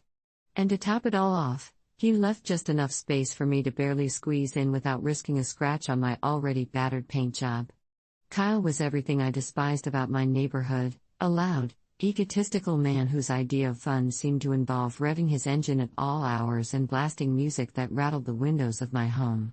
He boasted about his truck like it was a trophy, often mocking my car's modest size whenever the chance arose. We didn't have a history per se, but I had learned to keep my distance from him. His arrogance was an impenetrable wall, and I had no desire to scale it. As I fumbled to get out of my car, I could already feel the anger bubbling beneath the surface. This wasn't the first time Kyle had pulled this move. In fact, it felt almost like he was testing the waters, pushing my patience to see how far he could go. My heart raced as I imagined confronting him, the words building up in my throat, but part of me hesitated. Would it even matter? Would a drunken rant simply fuel his ego further? As I glanced at my cramped driveway, I couldn't shake the feeling that my kindness and patience had been mistaken for weakness. And that's when the idea hit me, a spark igniting in the back of my mind. What if, instead of letting him get under my skin, I turned the tables? The thought was audacious, and I could almost hear the thrill of vengeance whispering in my ear. But as I stood there, staring at the monstrous truck that occupied my space, a sense of determination washed over me. I wasn't going to let Kyle's arrogance go unchecked anymore. No more playing the role of the nice neighbor while he tramples all over my boundaries. The lines had been drawn, and like a dormant volcano ready to erupt, I could feel the simmering rage building within me. Little did I know, this would set off a chain reaction that would not only shake the foundation of our neighborhood dynamics but also teach Kyle a lesson about respect. As I took a deep breath, I realized this was just the beginning. I hadn't even stepped inside my house when the storm of emotions surged within me. I tossed my bag onto the kitchen counter and paced back and forth through the narrow hallway. A knot tightened in my stomach as I replayed the scene, Kyle, standing by his truck, casually tossing me a dismissive glance as if my irritation was nothing more than a fleeting annoyance to him. It wasn't just about the parking, it was the principle of it all. You see, I had always prided myself on being the calm, collected neighbor. The one who offered freshly baked cookies during the holidays and organized the annual community cleanup. I wanted to be that neighbor, someone who brought people together. But Kyle's blatant disregard for basic decency made me question everything. How could someone be so inconsiderate? He made a mockery of my efforts to foster a friendly environment, and his arrogance felt like a personal slap in the face. He had crossed the line, and each time I saw that truck parked too close to mine, it felt like a reminder of his power over me. It was infuriating. I was usually the type to give people the benefit of the doubt, but Kyle made that impossible. Every time I had to squeeze into my own car, every time I heard his engine roar to life at an ungodly hour, I could feel my skin crawling. It wasn't just an inconvenience, it was a daily reminder that he didn't respect me, or anyone else, for that matter. As I lay in bed that night, staring at the ceiling, I found myself tossing and turning, unable to shut my mind off. Why should I let him win? I thought. He didn't know me. He didn't know the hours I worked just to afford a safe place to live, the sacrifices I made to keep my life afloat. He was a reminder that some people took pleasure in wielding their privilege like a weapon, and it struck a chord deep within me. The next morning, the sunlight streamed through the curtains, and I woke up with a newfound resolve. I would no longer let his rude behavior dictate how I felt or how I lived. It was time to show Kyle that he wasn't the only one who could play games. I had a few tricks up my sleeve, after all. I started small. Instead of parking in my usual space, I pulled my car to the very edge of my driveway, leaving just enough room for him to squeeze in on the other side. Each time he entered and exited his truck, I watched through my window, feigning innocence while secretly reveling in the irritation I could see on his face. It was satisfying, almost therapeutic, to see that he wasn't as invincible as he thought. But then things escalated. My friends, noticing my discontent, encouraged me to take bolder steps. Why not put a note on his windshield? One suggested, her eyes gleaming with mischief. As I considered it, I found myself grinning, even laughing at the thought. I realized that under my layers of frustration, there was a part of me that hadn't felt this alive in years. The next day, I printed out a small, sarcastic note: "Hey Kyle, I love your truck. It makes my car look even smaller." I slipped it under his windshield wiper before I rushed to my car, heart pounding with adrenaline. As I drove off, I glanced in the rearview mirror, catching a glimpse of him walking toward his truck, confusion written all over his face. I chuckled, the tight knot of anger slowly loosening as I imagined his reaction. But Kyle's retaliation was swift. He responded with a sharply written note of his own and shoved it into my mailbox, full of bravado and threats that he'd take care of the little car issue if I didn't back off. I felt my heart race, a mix of anger and fear igniting within me.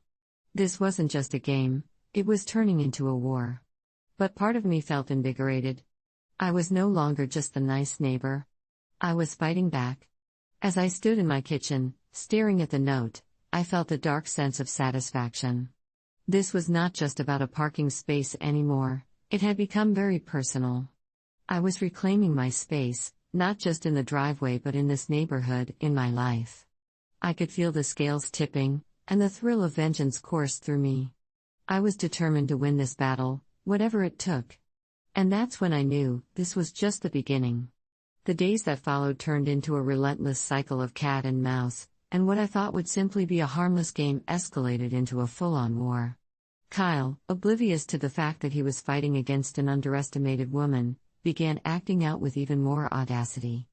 It was as if my little jab had awakened a sleeping giant, and now he was determined to assert his dominance in the most obnoxious ways possible.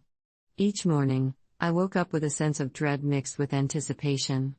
Would he park even closer to my car today? Would he retaliate with another nasty note? The tension in the air was palpable. And it wasn't just about the parking anymore, it was the idea of reclaiming my territory. I felt like a queen defending my castle, emboldened by the thrill of battle. One evening, as I returned home from work, I couldn't help but notice that Kyle had moved his truck even closer than before, so close, in fact, that I was forced to park on the street rather than deal with the frustration of squeezing into my own driveway. The glare of my headlights caught the glint of his truck's chrome rims as if they were mocking me. That was it, I had reached my breaking point. In an impulsive rush of anger, I decided to take my tactics up a notch. I posted a series of exaggerated warnings on our neighborhood's Facebook page, cleverly crafted but dripping with sarcasm. Attention! There's a monster lurking in our neighborhood, beware the lifted truck that terrorizes small cars.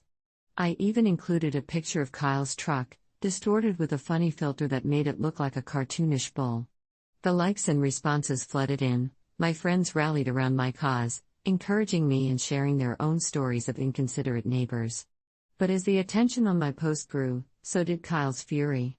That night, I heard his truck rumbling to life at 2 a.m., the sound reverberating through my walls, shaking my very foundation. My heart raced as I peered through the curtains, seeing Kyle sitting in the driver's seat, the headlights illuminating him like a spotlight in a twisted drama. He was clearly trying to send a message, he wouldn't back down easily. The following day, I woke to an unexpected surprise. My car was covered in a layer of sticky, dripped-down substance, maple syrup. I couldn't believe my eyes. A wave of fury washed over me as I realized that Kyle had resorted to childish antics. The viscous liquid clung to the paint, and as I wiped it away with a rag, I felt my resolve hardening. This was war, and I couldn't just sit back and allow my emotions to dictate my actions anymore. I needed to hit him where it hurt, the one place a car enthusiast holds dear, his precious truck. I spent the next few days concocting a plan, all while maintaining my cool facade. As he pranced around the neighborhood, boasting about his truck to unsuspecting neighbors, I bided my time, my heart racing with anticipation. Finally, the day arrived. I knew Kyle had a car show coming up that weekend, a big event where he'd be showing off his beloved truck to a crowd of admirers. And that's when I seized my opportunity. Armed with a can of spray paint, I transformed my plan of attack into something that would leave a lasting impression. With careful precision, I scrawled my truck's bigger than your ego across the back of his vehicle, not something that would damage the paint, but something that would definitely draw attention. As I stood there, adrenaline coursing through my veins, I felt a mix of exhilaration and fear. What if I got caught? What if this escalated beyond my control? But part of me reveled in the thrill of being a rebel, standing up against the bully in our neighborhood. The next morning, I awoke to the sound of commotion outside. Curious, I peered out the window and found a small crowd gathered around Kyle's truck, their delighted laughter cutting through the air like music. I felt a pang of satisfaction as I observed Kyle's face twist in disbelief and rage, the words I had painted glaring back at him under the bright sunlight. But then he saw me. Our eyes locked for a split second, and I held my breath, waiting for his reaction. A mix of shock and fury washed over his face, and I could feel the heat of his glare as he stormed toward my house, fists clenched and jaw set. The excitement of the crowd dimmed as they sensed the tension brewing between us, our little feud now a spectacle for all to witness. "Joanna," he shouted, his voice slicing through the chatter of the crowd like a knife. "You think this is funny? You think you can just disrespect my property like that?" I stepped out of my house, heart racing, but I stood my ground. "You crossed the line, Kyle. You've been a total jerk, and I'm not going to let you walk all over me." I could feel the adrenaline pulsing through my veins as I replied, my voice steady despite the chaos. His face flushed crimson, and for a moment, I thought he might back down. But instead, his rage only deepened. "You don't know who you're messing with. This isn't over, Joanna." As the crowd began to disperse, I felt a rush of victory mixed with a sense of dread. I had provoked the beast, and now there was no turning back. This was no longer a simple dispute over parking, it had transformed into a bitter rivalry that threatened to consume both our lives. The stakes were higher than ever, and as I lay down that night, the weight of what I had done settled heavily on my chest. I was in deep, and I had no idea how far Kyle would go in retaliation. But one thing was clear, this was far from over. I could feel it, the fight was intensifying, and I was ready to meet him blow for blow. There was no backing down now, I was in it to win, no matter the cost. The following week felt like a fever dream, each day straddling the line between exhilaration and dread. I wasn't just a woman fighting back against an obnoxious neighbor anymore, I was caught in a whirlwind of escalating tension, and every moment seemed to push me further into this bizarre rivalry. Kyle was fueled by my little graffiti stunt, and retaliation seemed imminent. The night after the crowd had dispersed, I tossed and turned in bed, haunted by the thought of what Kyle might do next. Visions of his furious face swirled in my mind, an unsettling mix of excitement and fear coursing through me. What if he comes after me? I wondered. What if he vandalizes my car? What if he tries to intimidate me? But then I remembered the thrill I felt when I painted those words on his truck, the rush of reclaiming my space, my dignity. The very act of taking a stand had awakened something inside me that I thought I'd buried long ago. I wasn't just Joanna, I was a force to be reckoned with. It was a powerful realization, one that made my heart race with possibilities. The next afternoon, as I returned home from work, I spotted Kyle parked in front of his house, his truck gleaming under the afternoon sun. He was pacing back and forth, phone to his ear, probably ranting about me to someone. His demeanor radiated an arrogance I had grown to despise. But instead of fear, I felt something shift within me, a sense of defiance that I couldn't ignore. That's when I saw it, a glimmer of opportunity in the chaos. Kyle had left his garage door wide open, revealing an enticing array of tools and shiny accessories for his beloved truck.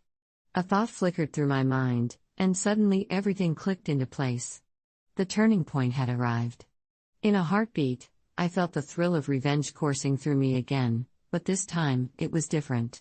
Instead of the rash decision to vandalize, I envisioned an act that would strike where it hurt most, his pride. I could imagine the look on his face if I managed to make a fool of him at his own game. It wasn't about destruction, it was about humiliation. I quickly formulated a plan as I stood there, my heart racing with excitement. I approached him under the guise of civility, forcing a smile and waving. "Hey, Kyle. Nice truck you got there." He shot me a glare that could curdle milk but was too preoccupied to engage me. I couldn't help but feel a rush of power in knowing that I was under his skin. I was thinking about throwing a little parking competition, I began, carefully watching his reaction. To see who can park the best in our little neighborhood. Winner gets bragging rights, and maybe a trophy. The moment I suggested it, I felt a surge of energy, a gleeful spark igniting my plan. Kyle's brow furrowed, and for a second, I thought he might scoff at the idea. But then I saw it, a flicker of intrigue beneath his irritation. "What's this? You think you can outpark me?" he challenged, crossing his arms over his chest, his ego visibly puffed up. "Why not? I may drive a smaller car, but I'll show you how it's done," I replied, my voice steady and confident. He stepped closer, his eyes narrowing as if sizing me up for a battle. "You're on, Joanna. Just remember, you asked for it." As he accepted the challenge, I felt the adrenaline rush through my veins like a drug. The gears in my mind began to churn as I crafted a plan that would leave him utterly baffled. I wanted to turn his arrogance against him, to orchestrate a spectacle that would draw the entire neighborhood's attention and make him question his own pride. It was all too perfect. I could already envision the day of the competition, a crowd of curious neighbors gathering around as Kyle, filled with confidence, would underestimate my determination.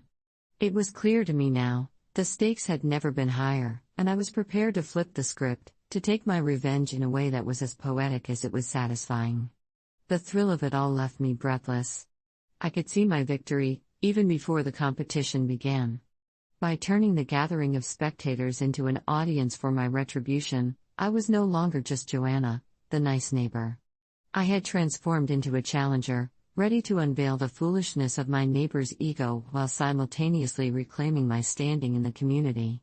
As the sun began to set that evening, casting a warm golden glow across the neighborhood, I stood outside, heart racing as I lit the spark of my plan. This wasn't just an act of revenge, it was my way of taking back control, transforming the narrative, and finally showing Kyle that he had underestimated me all along. I didn't need to resort to petty vandalism or childish antics. Instead, I would use his own arrogance against him. The turning point had arrived, and I was ready to show Kyle, and everyone else, what it truly meant to take a stand. This was just the first act in a much larger drama, and I was ready to steal the show. As the sun dipped below the horizon, casting long shadows over my front yard, I felt a surge of confidence wash over me. I had a plan, and it was time to execute it with precision and flair. The upcoming parking competition would be the stage for my revenge, where I would artfully weave a narrative that turned Kyle's arrogance into a spectacle of humiliation. I knew I couldn't pull this off alone. To really make an impact, I needed the support of my fellow neighbors. After all, it was their laughter and camaraderie that would amplify the thrill of my victory. I began by casually mentioning the idea to a few close friends and sympathetic neighbors during our morning walks and coffee runs. I painted a picture of a friendly competition, filled with laughing children, cheering adults, and a homemade trophy that I would craft myself. The reaction was overwhelmingly positive. "Oh, I'd love to see Kyle's face when he loses," one neighbor exclaimed, while another chimed in, "Count me in. I'll bring snacks for the crowd." Before I knew it, there was a buzz around the neighborhood about the impending showdown, and my heart raced with excitement. I decided to officially announce the parking competition on our community Facebook page, cleverly branding it the Suburban Showdown, Park Wars Edition. I outlined the details, promising fun, food, and, of course, a trophy for the winner. I cheekily included a photo of my car, a small, unassuming sedan, next to the monstrous silhouette of Kyle's truck, playfully captioned, "Let's see if size really matters." The post went viral within our little neighborhood, and soon it filled with comments from amused neighbors eager to witness the event. I could visualize the anticipation building, the laughter echoing, and Kyle would be none the wiser as he prepared for his grand display of arrogance.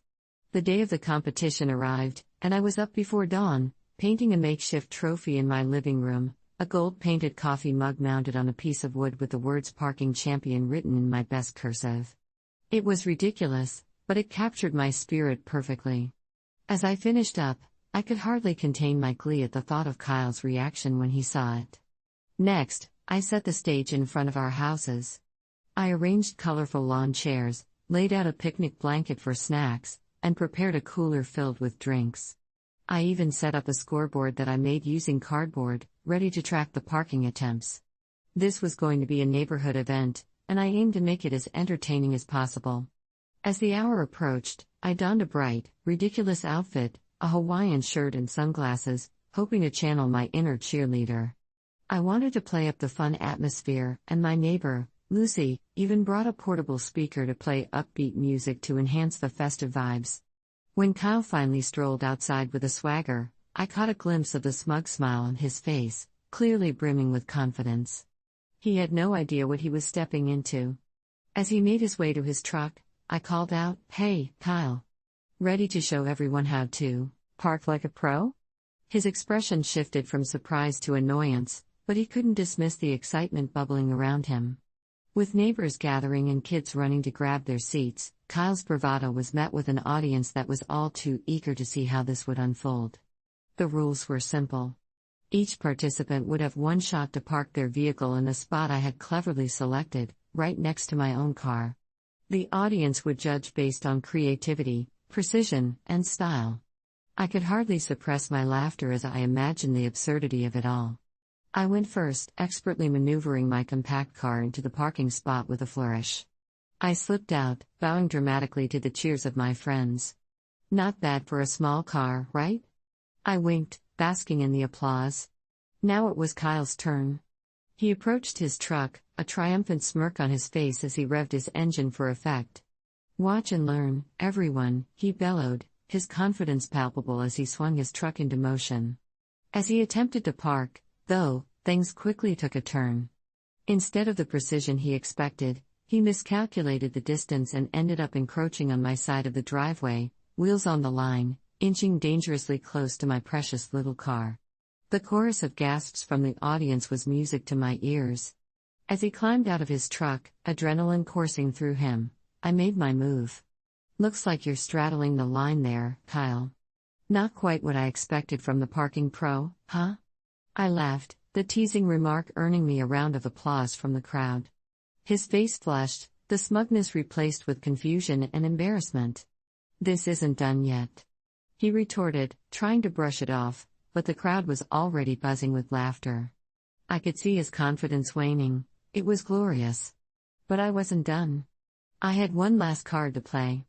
I had prepared a surprise for the end of the competition, a mystery judge who would ultimately decide the winner.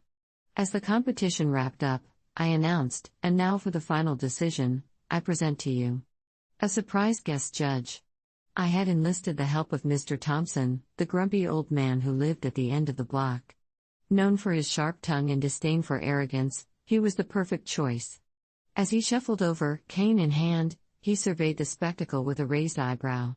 After a few rounds of judging, and with Kyle's truck still awkwardly parked on my territory, Mr. Thompson cleared his throat.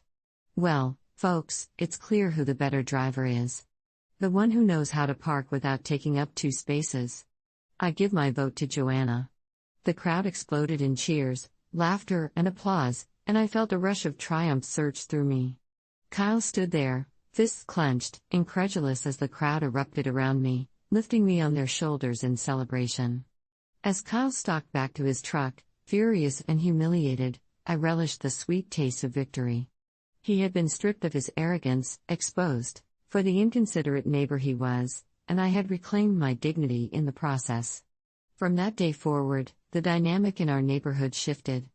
I wasn't just the nice neighbor anymore, I was a formidable presence. Kyle, on the other hand, became the cautionary tale, the neighbor who let his ego get the best of him.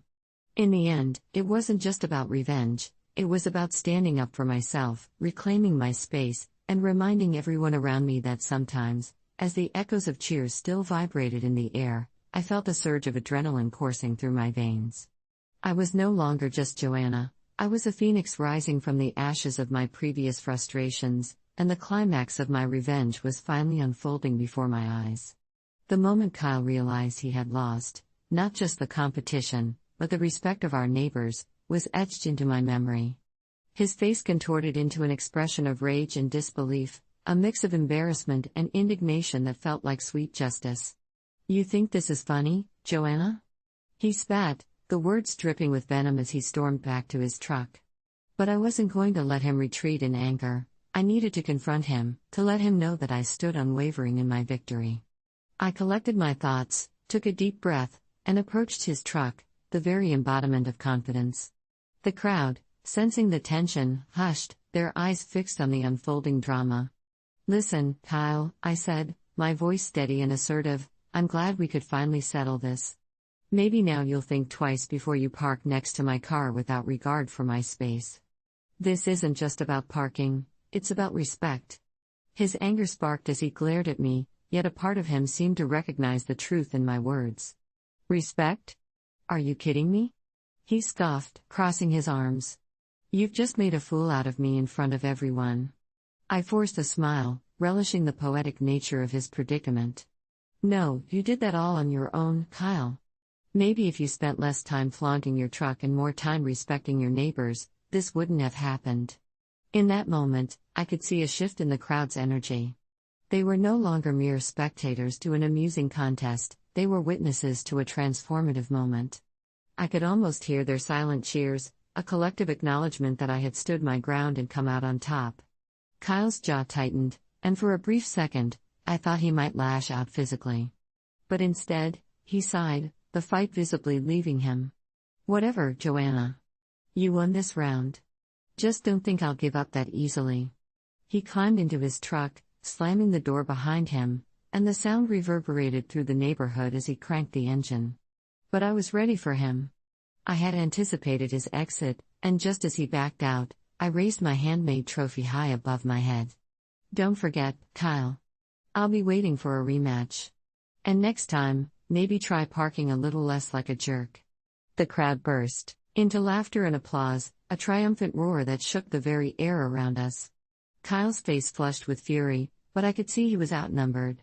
He accelerated down the street, tires screeching against the asphalt, leaving behind a flurry of dust and a community that had finally taken a stand against his arrogance. As the dust settled, I felt an overwhelming wave of emotion wash over me: elation, relief, triumph. My heart swelled with pride as my neighbors began to gather around, clapping me on the back and congratulating me. "You really showed him, Joanna," a woman exclaimed, her eyes sparkling with admiration. The crowd rallied around me, celebrating not just my victory, but the empowerment I had ignited within them. In that moment, I felt like a champion, not just for myself, but for everyone who had ever felt trampled by a bully. This victory resonated deeper than any petty revenge. It was a clarion call for respect, boundaries, and community. I lifted the trophy high once more, basking in the glow of approval and laughter. "Next time, we'll have even more challenges," I declared, the crowd cheering in response. "Who wants to join me for an obstacle course? We'll show Kyle that size doesn't matter when it comes to fun." As the cheers rang out, I felt a sense of kinship with my neighbors. We were all in this together, united by the common thread of standing up for what was right. I knew this day would be remembered as a turning point, for not just me, but for everyone who had grown tired of Kyle's antics. In that climactic moment, I learned that true courage comes not from seeking revenge but from finding strength in standing up for yourself and your community. The thrill of triumph filled the air, and I couldn't help but smile, knowing that I had reclaimed my place in this neighborhood not just as a neighbor, but as a force of change. And as the sun set behind us, casting golden rays over our little gathering, I realized that this was only the beginning of a new chapter, a chapter where kindness and respect reigned supreme, and where I would continue to fight for what mattered, one day at a time. The days that followed the suburban showdown, Park Wars edition, were nothing short of surreal. I felt like I was walking on air, buoyed by the euphoria of the victory. But as with any battle, the aftermath wasn't without its consequences, and I was about to learn that the thrill of triumph can be accompanied by its own set of complexities. After that unforgettable day, Kyle seemed to retreat into his shell, sulking beneath the veneer of his truck like a wounded animal. The once boisterous engine roars and obnoxious bass beats that echoed through our neighborhood faded. It was almost eerie, a void left in his absence. My initial sense of victory began to shift into something more contemplative. Had I pushed him too far? Had I crossed a line that might have repercussions beyond just parking disputes? As the weeks went by, I found myself caught in a whirlwind of emotions. My phone buzzed constantly with messages from neighbors who were now rallying around me, not just because I had stood up to Kyle, but because I had ignited a spirit of camaraderie in our neighborhood that had long been dormant. Potluck dinners sprung up, and the sense of community seemed to flourish like never before. For every handshake and supportive message I received, however, there was a lingering shadow of doubt that crept in. One evening, as I sat on my front porch sipping iced tea and enjoying the summer breeze, I caught a glimpse of Kyle.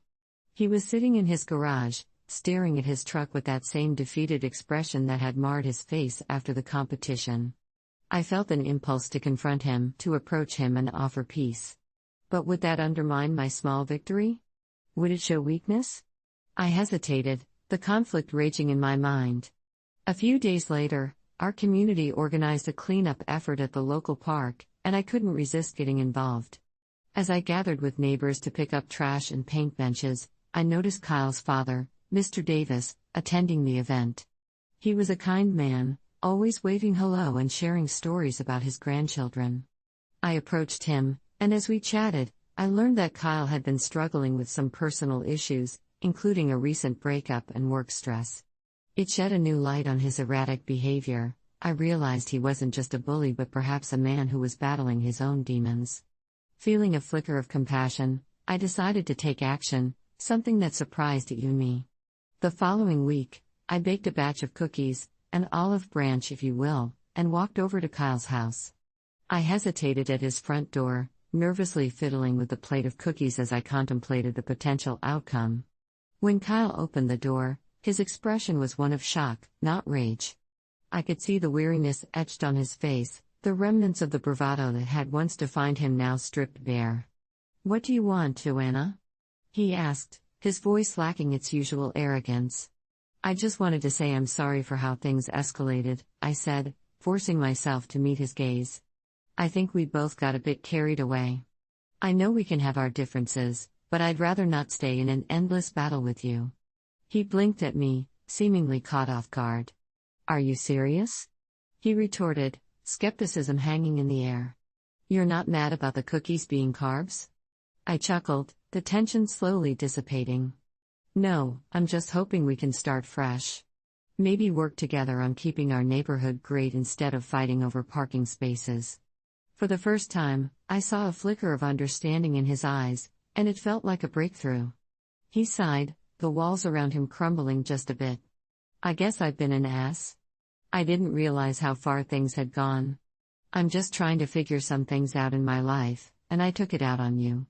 At that moment, I felt a rush of empathy for him.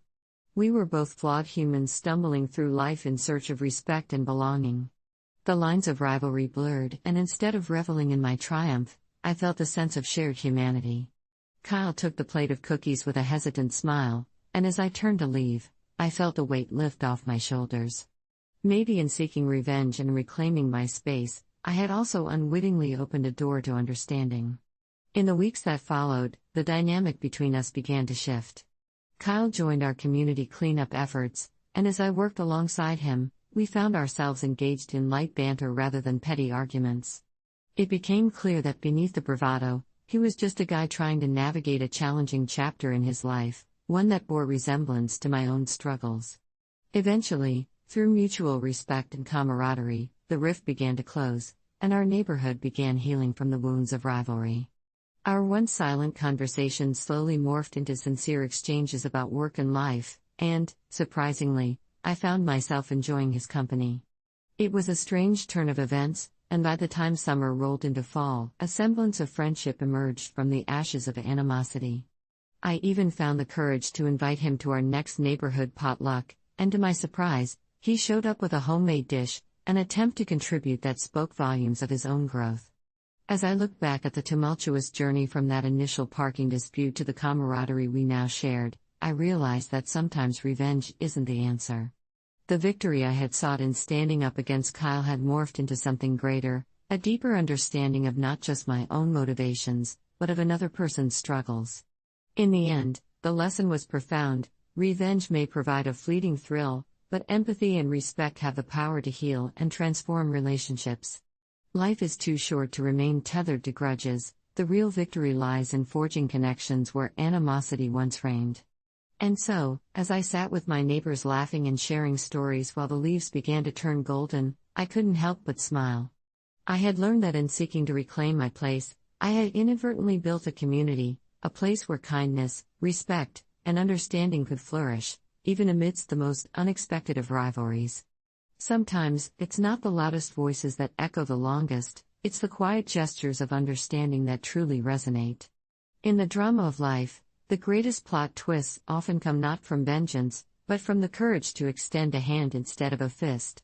And that, I knew, would forever shape the narrative of our little suburban neighborhood. Who would have thought? I'm used to myself, laughter echoing in the background.